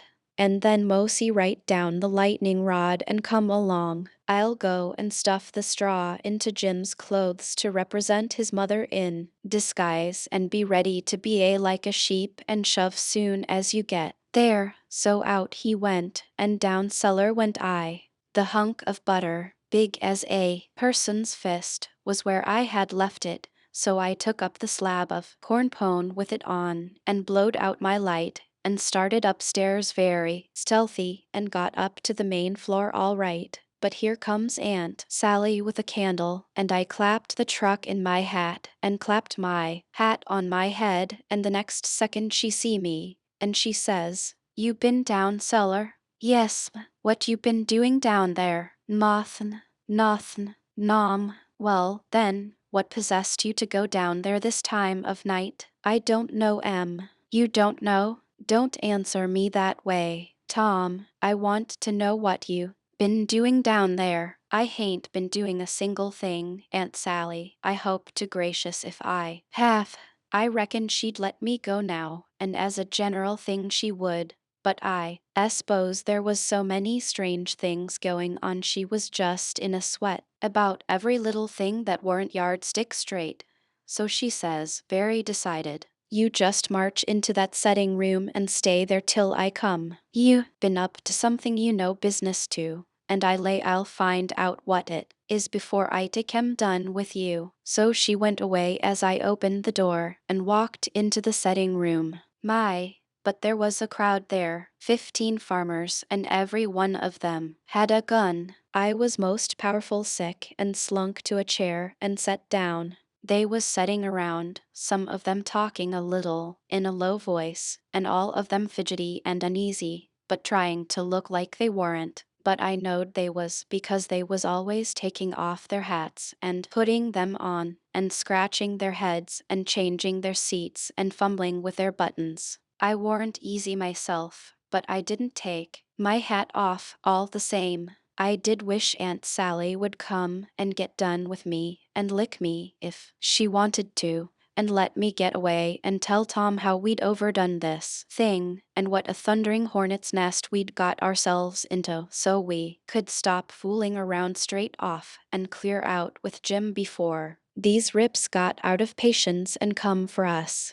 At last she come and begun to ask me questions, but I couldn't answer them straight. I didn't know which end of me was up, because these men was in such a fidget now that some was wanting to start right now and lay for them desperados and saying it warn't but a few minutes to midnight, and others was trying to get them to hold on and wait for the sheep signal, and here was Andy pegging away at the questions and me shaking all over and ready to sink down in my tracks. I was that scared, and the place getting hotter and hotter, and the butter beginning to melt and run down my neck and behind my ears, and pretty soon, when one of them says, "I take him for going and getting in the cabin first and right now, and catching them when they come," I most dropped, and a streak of butter come trickling down my forehead, and Aunt Sally she seed it, and turns white as a sheet, and says, "For the land's sake, what is the matter with the child? He's got the brain fever as sure as you're born, and they're oozing out." And everybody runs to see, and she snatches off my hat, and out comes the bread and what was left of the butter, and she grabbed me, and hugged me, and says, "Oh, what a turn you did give me, and how glad and grateful I am it ain't no worse, for luck's against us, and it never rains but it pours, and when I see that truck I thought we'd lost you, for I knowed by the color, and all it was just like your brains would be if, dear, why didn't you tell me that was what you'd been down there for? I wouldn't a cared. Now, clear out to bed, and don't let me see no more of you till morning." I was upstairs in a second, and down the lightning rod in another one, and shinning through the dark for the lean-to. I couldn't hardly get my words out, I was so anxious, but I told Tom as quick as I could we must jump for it now, and not a minute to lose. The house full of men, over there, with guns. His eyes just blazed, and he says, "No, is that so? Ain't it bully? Why, Huck, if it was to do over again, I bet I could fetch 200. if we could put it off till. Hurry, hurry, I says. Where's Jim? Right at your elbow. If you reach out your arm, you can touch him. He's dressed and everything's ready. Now we'll slide out and give the sheep signal. But then we heard the tramp of men coming to the door and heard them begin to fumble with the padlock and heard a man say, I told you we'd be too soon. They haven't come. The door is locked. Here, I'll lock some of you into the cabin, and you lay for 'em in the dark and kill 'em when they come, and the rest scatter around a piece, and listen if you can hear 'em coming. So in they come, but couldn't see us in the dark, and most trod on us, whilst we was hustling to get under the bed.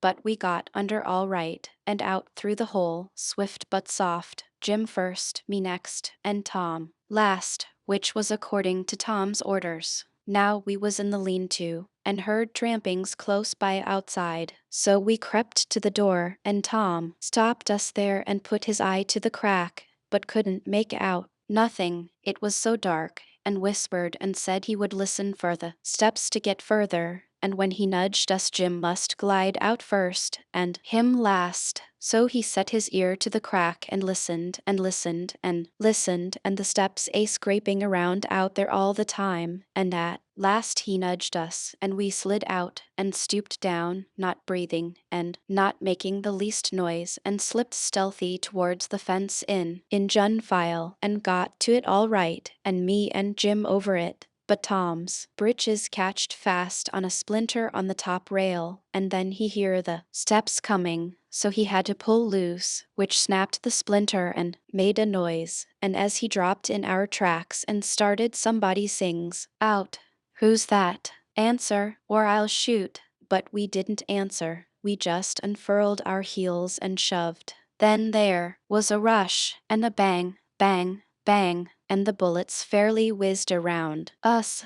We heard them sing out, Here they are. They've broke for the river. After 'em, boys, and turn. Loose the dogs. So here they come, full tilt. We could hear them, because they wore boots, and yelled, but we didn't wear no boots and didn't yell. We was in the path to the mill, and when they got pretty close onto us we dodged into the bush and let them go by and then dropped in behind them. They'd had all the dogs shut up so they wouldn't scare off the robbers, but by this time somebody had let them loose, and here they come, making powwow, enough for a million. But they was our dogs, so we stopped in our tracks till they catched up, and when they see it warn't nobody but us, and no excitement to offer them, they only just said howdy and tore right ahead towards the shouting and clattering, and then we up steam again and whizzed along after them till we was nearly to the mill, and then struck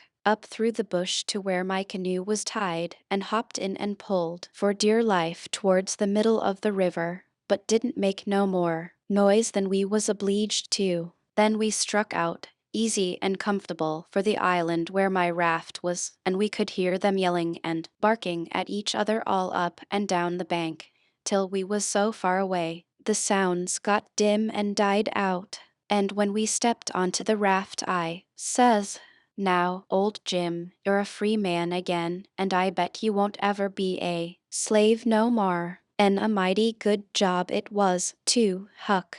It us planned beautiful, and it us done beautiful, and dey ain't nobody can get up a plan dat's mo mixed up and splendid den what dat one was. We was all glad as we could be, but Tom was the gladdest of all because he had a bullet in the calf of his leg. When me and Jim heard that we didn't feel so brash as what we did before, it was hurting him considerable and bleeding, so we laid him in the wigwam and tore up one of the Duke's shirts for to bandage him, but he says, Gimme the rags, I can do it myself.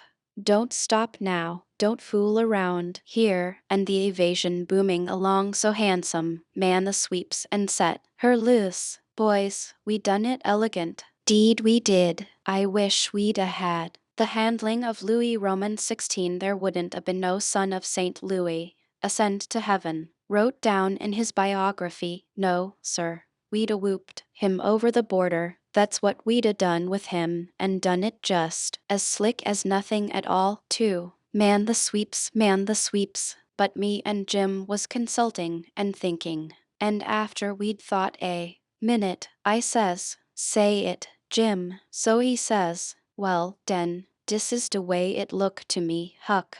Ef it was him dat us bane sot free, and one de boys was to git shot, would he say, go on, and save me, na mind bout a doctor effer to save dis one? Is dat like Mars Tom Sawyer? Would he say dat? You beat he wouldn't. Well, den is Jim Jimun to say it. No, saw, I don't budge a step out'n dis place stout. A doctor, not if it's 40 year. I knowed he was white inside, and I reckoned he'd say what he did say, so it was all right now, and I told Tom I was a-going for a doctor. He raised considerable row about it, but me and Jim stuck to it and wouldn't budge. So he was for crawling out and setting the raft loose himself, but we wouldn't let him. Then he give us a piece of his mind, but it didn't do no good. So when he sees me getting the canoe ready, he says, well, Ben, if you're bound to go, I'll tell you the way to do when you get to the village. Shut the door and blindfold the doctor tight and fast, and make him swear to be silent as the grave, and put a purse full of gold in his hand, and then take and lead him all around the back, Alice and everywheres in the dark, and then fetch him here in the canoe, in a roundabout way amongst the islands, and search him and take his chalk away from him, and don't give it back to him till you get him back to the village, or else he will chalk this raft so he can find it again. Chapter Roman 41. The doctor was an old man, a very nice, kind-looking old man. When I got him up, I told him me and my brother was over on Spanish Island hunting yesterday afternoon, and camped on a piece of a raft we found, and about midnight he must a kicked his gun in his dreams, for it went off and shot him in the leg, and we wanted him to go over there and fix it and not say nothing about it, nor let anybody know, because we wanted to come home this evening and surprise the folks. Who is your folks? He says. The Phelpses, down over there. Oh, he says. And after a minute, he says, how'd you say he got shot? He had a dream, I says, and it shot him. Singular dream, he says. So he lit up his lantern and got his saddlebags, and we started. But when he sees the canoe he didn't like the look of her, said she was big enough for one, but didn't look pretty safe for two. I says, oh, you needn't be afeared, sir. She carried the three of us easy enough. What three? Why, me and Sid and the guns. That's what I mean. Oh, he says, but he put his foot on the gunwale and rocked her, and shook his head, and said he reckoned he'd look around for a bigger one. But they was all locked and chained, so he took my canoe, and said for me to wait till he come back, or I could hunt around further, or maybe I better go down home, and get them ready for the surprise if I wanted to. But I said I didn't, so I told him just how to find the raft, and then he started. I struck an idea pretty soon. I says to myself, Spossen he can't fix that leg just in 3 shakes of a sheep's tail, as the saying is. Spossen it takes him 3 or 4 days. What are we going to do? Lay around there till he lets the cat out of the bag? No, sir, I know what I'll do. I'll wait, and when he comes back, if he says he's got to go any more, I'll get down there, too, if I swim, and we'll take and tie him and keep him and shove out down the river, and when Tom's done with him we'll give him what it's worth, or all we got, and then let him get ashore. So then I crept into a lumber pile to get some sleep, and next time I waked up the sun was away up over my head. I shot out and went for the doctor's house, but they told me he'd gone away in the night some time or other and warn't back yet. Well, thinks I, that looks powerful bad for Tom, and I'll dig out for the island right off. So away I shoved and turned the corner, and nearly rammed my head into Uncle Silas's stomach. He says, why, Tom, Where you been all this time, you rascal? I hain't been nowheres, I says, only just hunting for the runaway nigger, me and Sid. Why, wherever did you go? He says, your aunt's been mighty uneasy. She needn't, I says, because we was all right. We followed the men and the dogs, but they outrun us, and we lost them, but we thought we heard them on the water. So we got a canoe and took out after them and crossed over, but couldn't find nothing of them. So we cruised along upshore till we got kind of tired and beat out, and tied up the canoe, and went to sleep, and never waked up till about an hour ago. Then we paddled over here to hear the news, and Sid's at the post office to see what he can hear, and I'm branching out to get something to eat for us, and then we're going home. So then we went to the post office to get Sid, but just as I suspicioned he warn't there. So the old man he got a letter out of the office, and we waited a while longer, but Sid didn't come. So the old man said, come along, let Sid foot it home, or canoe it, when he got done fooling around, but we would ride. I couldn't get him to let me stay and wait for Sid, and he said there warn't no use in it, and I must come along and let Aunt Sally see we was all right. When we got home, Aunt Sally was that glad to see me she laughed and cried, both, and hugged me, and give me one of them lickings of hern that don't amount to shucks, and said she'd serve Sid the same when he come. And the place was plumb full of farmers and farmers' wives to dinner, and such another clack a body never heard. Old Mrs. Hotchkiss was the worst. Her tongue was a-going all the time. She says, well, Sister Phelps, I've ransacked that 'ere cabin over, and I believe the nigger was crazy. I says to Sister Damerel, didn't I, Sister Damerel? Essie, he's crazy, Essie. Them's the very words I said. You all hearn me. He's crazy, Essie. Everything shows it, Essie. Look at that 'ere grindstone, Essie. Want to tell Met any cretur tease in his right mind, S.A. Goin' to scrabble all them crazy things onto a grindstone, Essie? Here, sich and sich a person busted his heart, and here so and so pegged along for 37 year, and all that, natural son o' Louis somebody, and sich everlastin' rubbage. He's plumb crazy, Essie. It's what I says in the fust place, it's what I says in the middle, and it's what I says last, and all the time. The nigger's crazy, crazy S. Nebuchadnezzar, Essie. And look at that 'ere ladder made out'n rags, Sister Hotchkiss, says old Mrs. Damerel. What in the name o' goodness could he ever want of? The very words I was a-sayin' no longer ago in this minute to Sister utter back, and she'll tell you so herself. S.H.E. Look at that 'ere rag ladder, S.H.E. And Essie, yes, look at it, Essie. What could he wanted of it, Essie? S.H.E. Sister Hotchkiss, S.H.E. But how in the nation did they ever git that grindstone in there, anyway? And who dug that 'ere hole? And who? My very words, Brippenrod. I was a-sayin', pass that 'ere sasser o' lasses, won't ye? I was a-sayin' to Sister Dunlap, just this minute, how did they get that grindstone in there, Essie? Without help, mind you, 'thout help. That's where it is. Don't tell me, Essie, there WUZ help, Essie, and there was a plenty help, too, Essie. There's been a dozen helpin' that nigger, and I lay I'd skin every last nigger on this place, but I ticked find out who done it, Essie, and moreover, Essie, a dozen says you, 40 couldn't done everything that's been done. Look at them case knife saws and things, how tedious they've been made. Look at that bedleg sawed off with a week's work for 6 men. Look at that nigger made out'n straw on the bed, and look at, you may well say it, Brahidar. It's just as I was a-sayin' to Bra Phelps, his own self.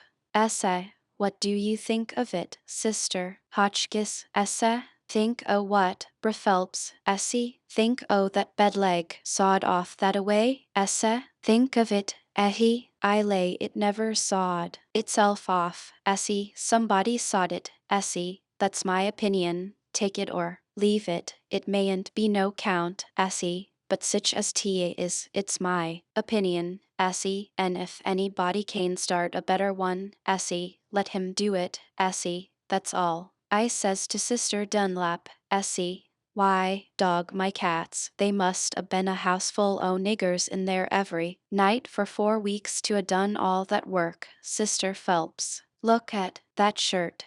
Every last inch of it kivered over with secret African written. Done with blood.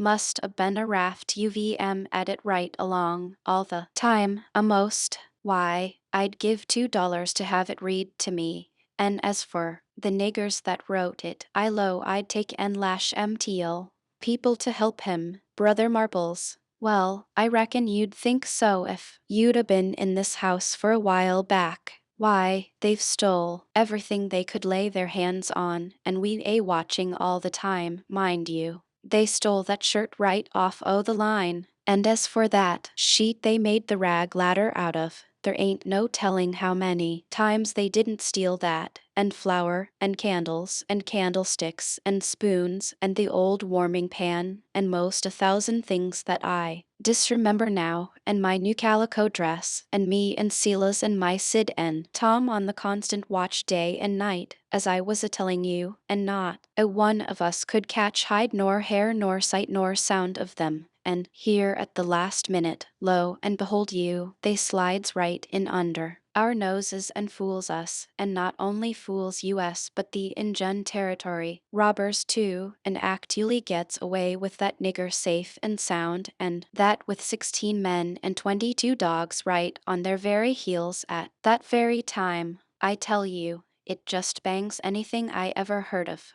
Why, spirits couldn't a done better and been no smarter, and I reckon they must a been spirits because you know our dogs and there ain't no better. Well, them dogs never evening got on the track of 'em once. You explain that to me if you can. Any of you. Well, it does beat. Laws alive, I never, so help me, I wouldn't a be house thieves as well as goodness gracious sakes, I'd a been afeared to live in sich a fraid to live. Why, I was that scared I dasn't hardly go to bed or get up or lay down or a sit down, Sister Ridgway. Why, they'd steal the very why, goodness sakes, you can guess what kind of a fluster I was in by the time midnight come last night. I hope to gracious if I warn't afraid they'd steal some o' the family. I was just to that pass I didn't have no reasoning faculties no more. It looks foolish enough now, in the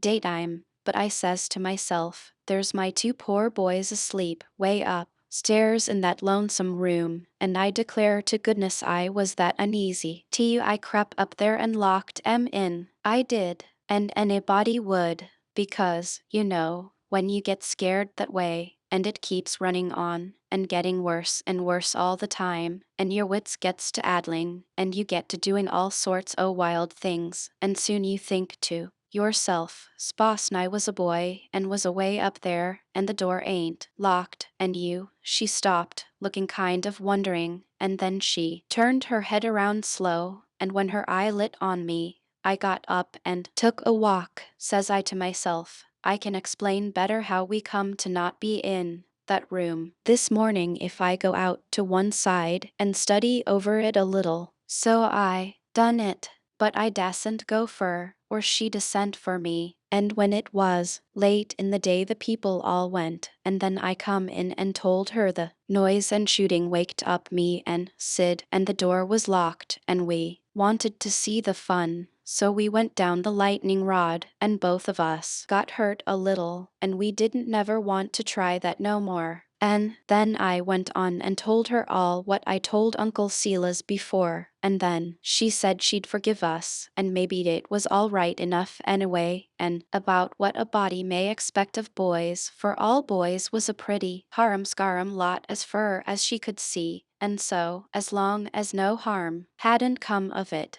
she judged she'd better put in her time being grateful we was alive and well and she had us still, 'stead of fretting over what was past and done. So then she kissed me and patted me on the head and dropped into a kind of a brown study, and pretty soon jumps up and says, "Why, Loss a mercy, it's most night, and Sid not come yet. What has become of that boy? I see my chance, so I skips up and says, I'll run right up to town and get him, I says. No you won't, she says. You'll stay right where you are. One's enough to be lost at a time. If he ain't here to supper, your uncle LL go. Well, he warn't there to supper, so right after supper uncle went. He come back about 10 a little bit uneasy. Hadn't run across Tom's track. Aunt Sally was a good deal uneasy. But Uncle Silas he said there warn't no occasion to be. Boys will be boys, he said, and you'll see this one turn up in the morning all sound and right. So she had to be satisfied, but she said she'd set up for him a while anyway, and keep a light burning so he could see it. And then when I went up to bed she come up with me and fetched her candle, and tucked me in, and mothered me so good I felt mean, and like I couldn't look her in the face, and she sat down on the bed and talked with me a long time, and said what a splendid boy Sid was, and didn't seem to want to ever stop talking about him, and kept asking me every now and then if I reckoned he could 'a' got lost, or hurt, or maybe drowned, and maybe laying at this minute somewhere suffering or dead, and she not by him to help him. And so the tears would drip down silent, and I would tell her that Sid was all right, and would be home in the morning, sure, and she would squeeze my hand, or maybe kiss me, and tell me to say it again, and keep on saying it, because it done her good and she was in so much trouble. And when she was going away she looked down in my eyes, so steady and gentle, and says,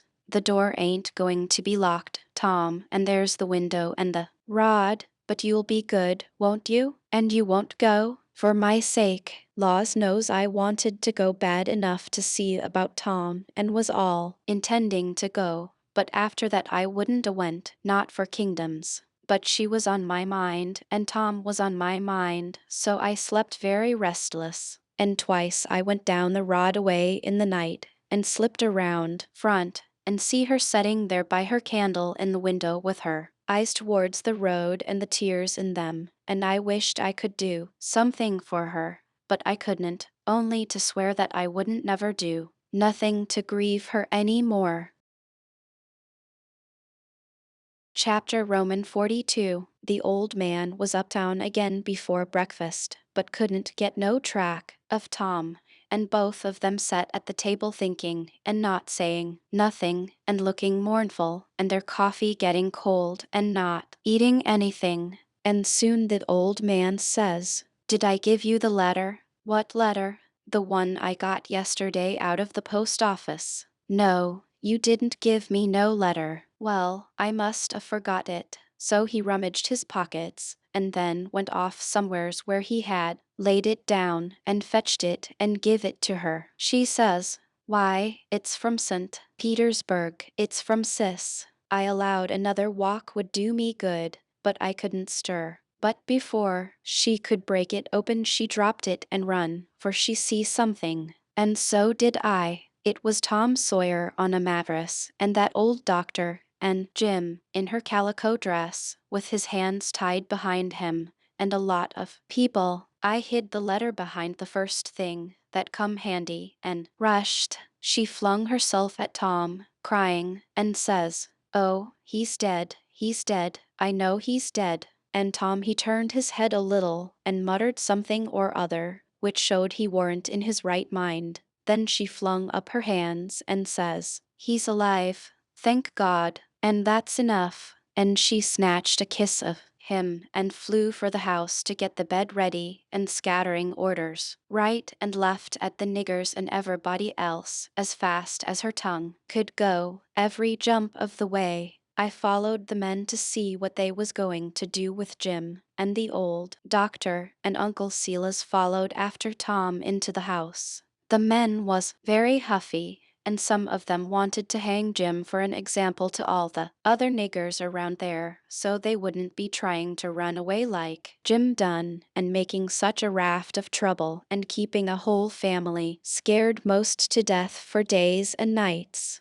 But the others said, "Don't do it. It wouldn't answer at all. He ain't our nigger, and his owner would turn up and make us pay for him, sure." So that cooled them down a little, because the people that's always the most anxious for to hang a nigger that hain't done just right is always the very ones that ain't the most anxious to pay for him when they've got their satisfaction out of him. They cussed Jim considerable, though, and give him a cuff or two side the head once in a while, but Jim never said nothing, and he never let on to know me, and they took him to the same cabin, and put his own clothes on him, and chained him again, and not to no bed leg this time, but to a big staple drove into the bottom log and chained his hands, too, and both legs, and said he warn't to have nothing but bread and water to eat after this till his owner come, or he was sold at auction, because he didn't come in a certain length of time, and filled up our hole, and said a couple of farmers with guns must stand watch around about the cabin every night, and a bulldog tied to the door in the daytime,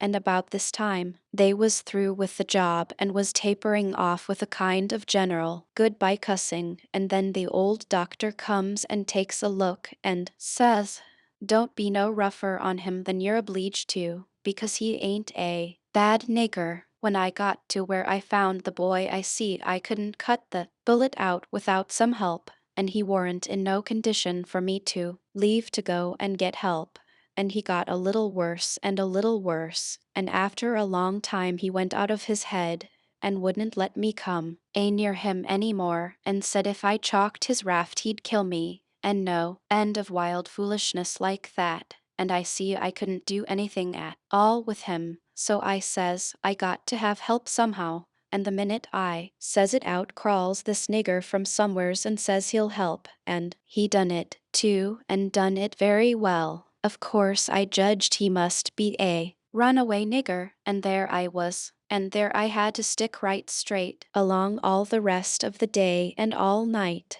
It was a fix, I tell you. I had a couple of patients with the chills, and of course I'd have liked to run up to town and see them, but I dasn't, because the nigger may get away, and then I'd be to blame, and yet never a skiff come close enough for me to hail. So there I had to stick plumb until daylight this morning, and I never see a nigger that was a better nuss or faithfuler, and yet he was risking his freedom to do it, and was all tired out, too, and I see plain enough he'd been worked main hard lately. I liked the nigger for that, I tell you. Gentlemen, a nigger like that is worth $1,000, and kind treatment, too. I had everything I needed, and the boy was doing as well there as he would have done at home, better, maybe, because it was so quiet.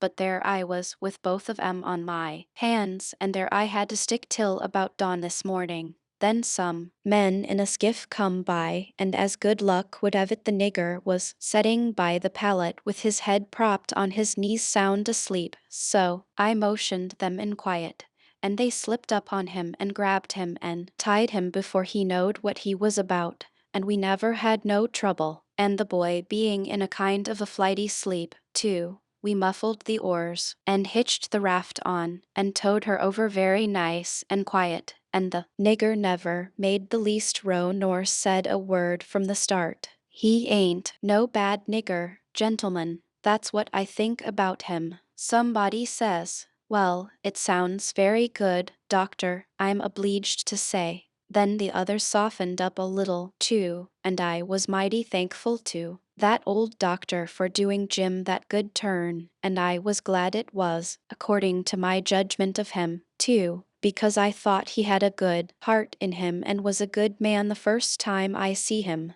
Then they all agreed that Jim had acted very well and was deserving to have some notice took of it and reward. So every one of them promised, right out and hearty, that they wouldn't cuss him no more. Then they come out and locked him up. I hoped they was going to say he could have one or two of the chains took off, because they was rotten, heavy, or could have meat and greens with his bread and water, but they didn't think of it, and I reckoned it warn't best for me to mix in but I judged I'd get the doctor's yarn to Aunt Sally somehow or other as soon as I'd got through the breakers that was laying just ahead of me. Explanations, I mean, of how I forgot to mention about Sid being shot when I was telling how him and me put in that dreaded night paddling around hunting the runaway nigger. But I had plenty time. Aunt Sally she stuck to the sick room all day and all night, and every time I seed Uncle Silas mooning around I dodged him. Next morning I heard Tom was a good deal better, and they said Aunt Sally was gone to get a nap, so I slips to the sick room, and if I found him awake I reckoned we could put up a yarn for the family that would wash.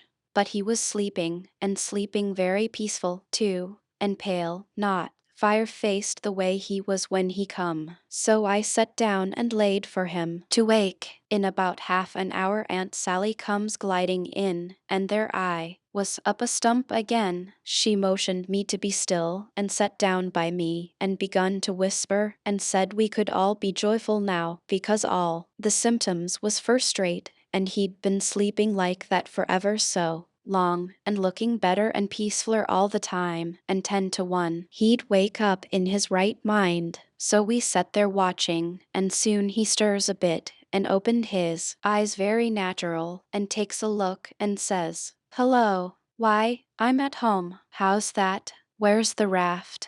"It's all right," I says. "And Jim?" "The same," I says, but couldn't say it pretty brash. But he never noticed, but says, "Good, splendid. Now we're all right and safe. Did you tell Auntie?" I was going to say yes, but she chipped in and says, "About what, Sid?" "Why, about the way the whole thing was done." "What whole thing?" "Why, the whole thing. There ain't but one. How we set the runaway nigger free, me and Tom." "Good land, set the run. What is the child talking about?" Dear, out of his head again." "No, I ain't out of my head. I know all what I'm talking about. We did set him free, me and Tom. We laid out to do it, and we done it. And we done it elegant, too. He'd got a start, and she never checked him up, just set and stared, and let him clip along, and I seed it. Warn't no use for me to put in. Why, Andy, it cost us a power of work, weeks of it, hours and hours, every night, whilst you was all asleep.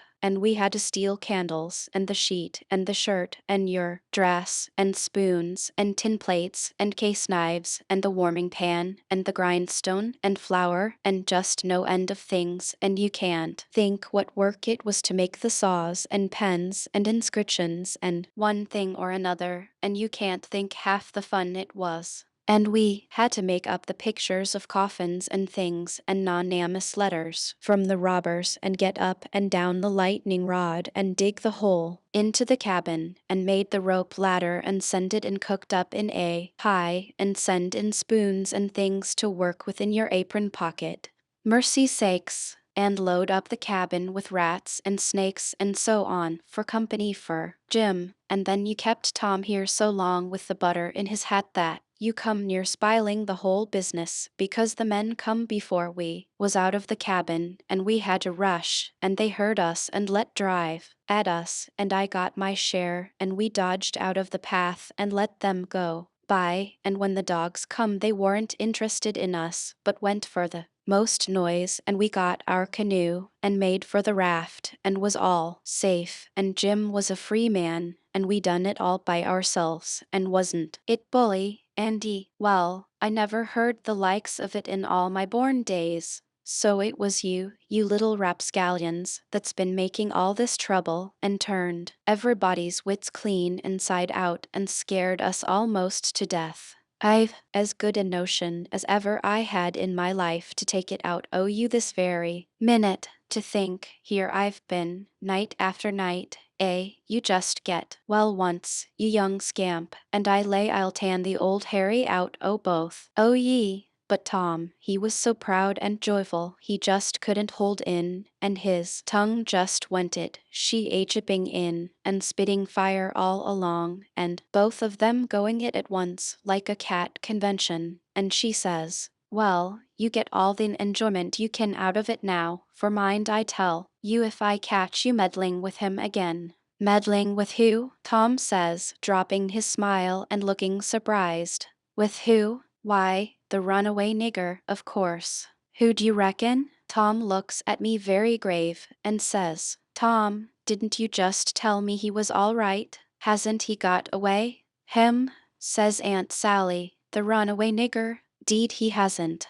They've got him back, safe and sound, and he's in that cabin again, on bread and water, and loaded down with chains, till he's claimed or sold. Tom rose square up in bed, with his eye hot, and his nostrils opening and shutting like gills, and sings out to me, they hain't no right to shut him up, Chev, and don't you lose a minute, turn him loose. He ain't no slave, he's as free as any cretur that walks this earth. What does the child mean? I mean every word I say. Why, Aunt Sally, and if somebody don't go, I'll go. I've knowed him all his life, and so has Tom. There, old Miss Watson died 2 months ago, and she was ashamed she ever was going to sell him down the river, and said so, and she set him free in her will. Then what on earth did you want to set him free for, seeing he was already free? Well, that is a question, I must say, and just like women. Why, I wanted the adventure of it, and I'd a waded neck deep in blood too. Goodness alive, Aunt Polly, if she weren't standing right there, just inside the door, looking as sweet and contented as an angel half full of pie, I wish I may never. Aunt Sally jumped for her, and most hugged the head off of her, and cried over her, and I found a good enough place for me under the bed, for it was getting pretty sultry for us, seemed to me, and I peeped out and in a little while Tom's Aunt Polly shook herself loose and stood there, looking across at Tom over her spectacles, kind of grinding him into the earth, you know, and then she says, Yes, you better turn your head away, I would if I was you, Tom. Oh, dearie me, says Aunt Sally, is he changed so? Why, that ain't Tom, it's Sid. Tom's, why, where is Tom? He was here a minute ago. You mean where's Huck Finn? That's what you mean. I reckon I hain't raised such a scamp as my Tom all these years not to know him when I see him. That would be a pretty howdy do. Come out from under that bed, Huck Finn. So I done it, but not feeling brash. Aunt Sally, she was one of the mixed-pest looking persons I ever see, except one, and that was Uncle Silas. When he come in and they told it all to him, it kind of made him drunk, as you may say, and he didn't know nothing at all the rest of the day, and preached a prayer meeting sermon that night that gave him a rattling reputation because the oldest man in the world couldn't understood it. So Tom's Aunt Polly, she told all about who I was and what, and I had to up and tell how I was in such a tight place that when Mrs. Phelps took me for Tom Sawyer, she chipped in and says, Bo, go on and call me Aunt Sally. I'm used to it now, and 'tain't no need to change. That when Aunt Sally took me for Tom Sawyer I had to stand it. There warn't no other way, and I knowed he wouldn't mind, because it would be nuts for him, being a mystery, and he'd make an adventure out of it, and be perfectly satisfied. And so it turned out, and he let on to be Sid and made things as soft as he could for me. And his Aunt Polly, she said Tom was right about old Miss Watson setting Jim free in her will, and so, sure enough, Tom Sawyer had gone and took all that trouble and bother to set a free nigger free, and I couldn't ever understand before, until that minute and that talk, how he could help a body set a nigger free with his bringing up. Well, Aunt Polly, she said that when Aunt Sally wrote to her that Tom and Sid had come all right and safe, she says to herself, Look at that, now, I may have expected it, letting him go off that way without anybody to watch him. So now I got to go and traps all the way down the river, 1100 mile, and find out what that creeter's up to this time, as long as I couldn't seem to get any answer out of you about it. Why, I never heard nothing from you, says Aunt Sally. Well, I wonder. Why, I wrote you twice to ask you what you could mean by Sid being here. Well, I never got sis. Aunt Polly she turns around slow and severe and says, You, Tom. Well, what? He says, kind of pettish.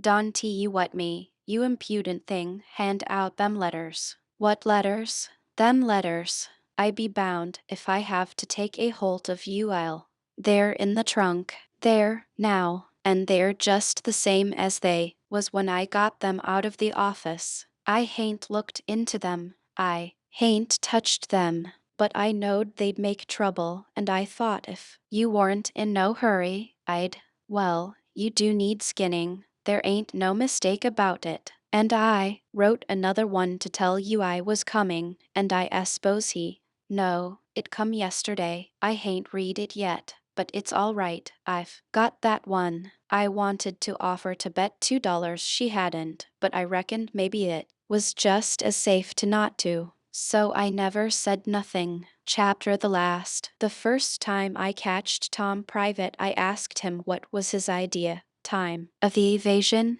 what it was he planned to do, if the evasion worked all right, and he managed to set a nigger free that was already free before. And he said, what he had planned in his head from the start, if we got Jim out all safe, was for us to run him down the river on the raft, and have adventures plumb to the mouth of the river, and then tell him about his being free, and take him back up home on a steamboat, in style, and pay him for his lost time, and write word ahead and get out all the niggers around, and have them waltz him into town with a torchlight procession and a brass band, and then he would be a hero, and so would we. But I reckoned it was about as well the way it was. We had Jim out of the chains in no time, and when Aunt Polly and Uncle Silas and Aunt Sally found out how good he helped the doctor nurse Tom, they made a heap of fuss over him, and fixed him up prime, and give him all he wanted to eat, and a good time, and nothing to do. And we had him up to the sick room, and had a high talk, and Tom give Jim $40 for being prisoner for us so patient and doing it up so good, and Jim was pleased most to death and busted out and says,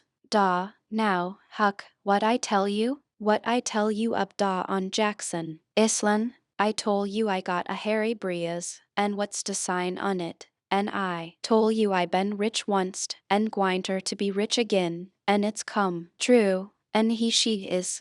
Da, now, don't talk to me. Signs is signs. Mine I tell you, and I knowed just as well 'at I us gwinter be rich again as I's a stannin' he dis minute. And then Tom he talked along, and says, let's all three slide out of here one of these nights and get an outfit, and go for howling adventures amongst the Injuns over in the territory for a couple of weeks or two. And I says, all right, that suits me, but I ain't got no money for to buy the outfit, and I reckon I couldn't get none from home, because it's likely Pap's been back before now and got it all away from Judge Thatcher and drunk it up. No, he hain't, Tom says, it's all there yet, $6,000 and mort, and your Pap hain't ever been back since. Hadn't when I come away, anyhow. Jim says, kind of solemn, he ain't a common back no mo, Huck.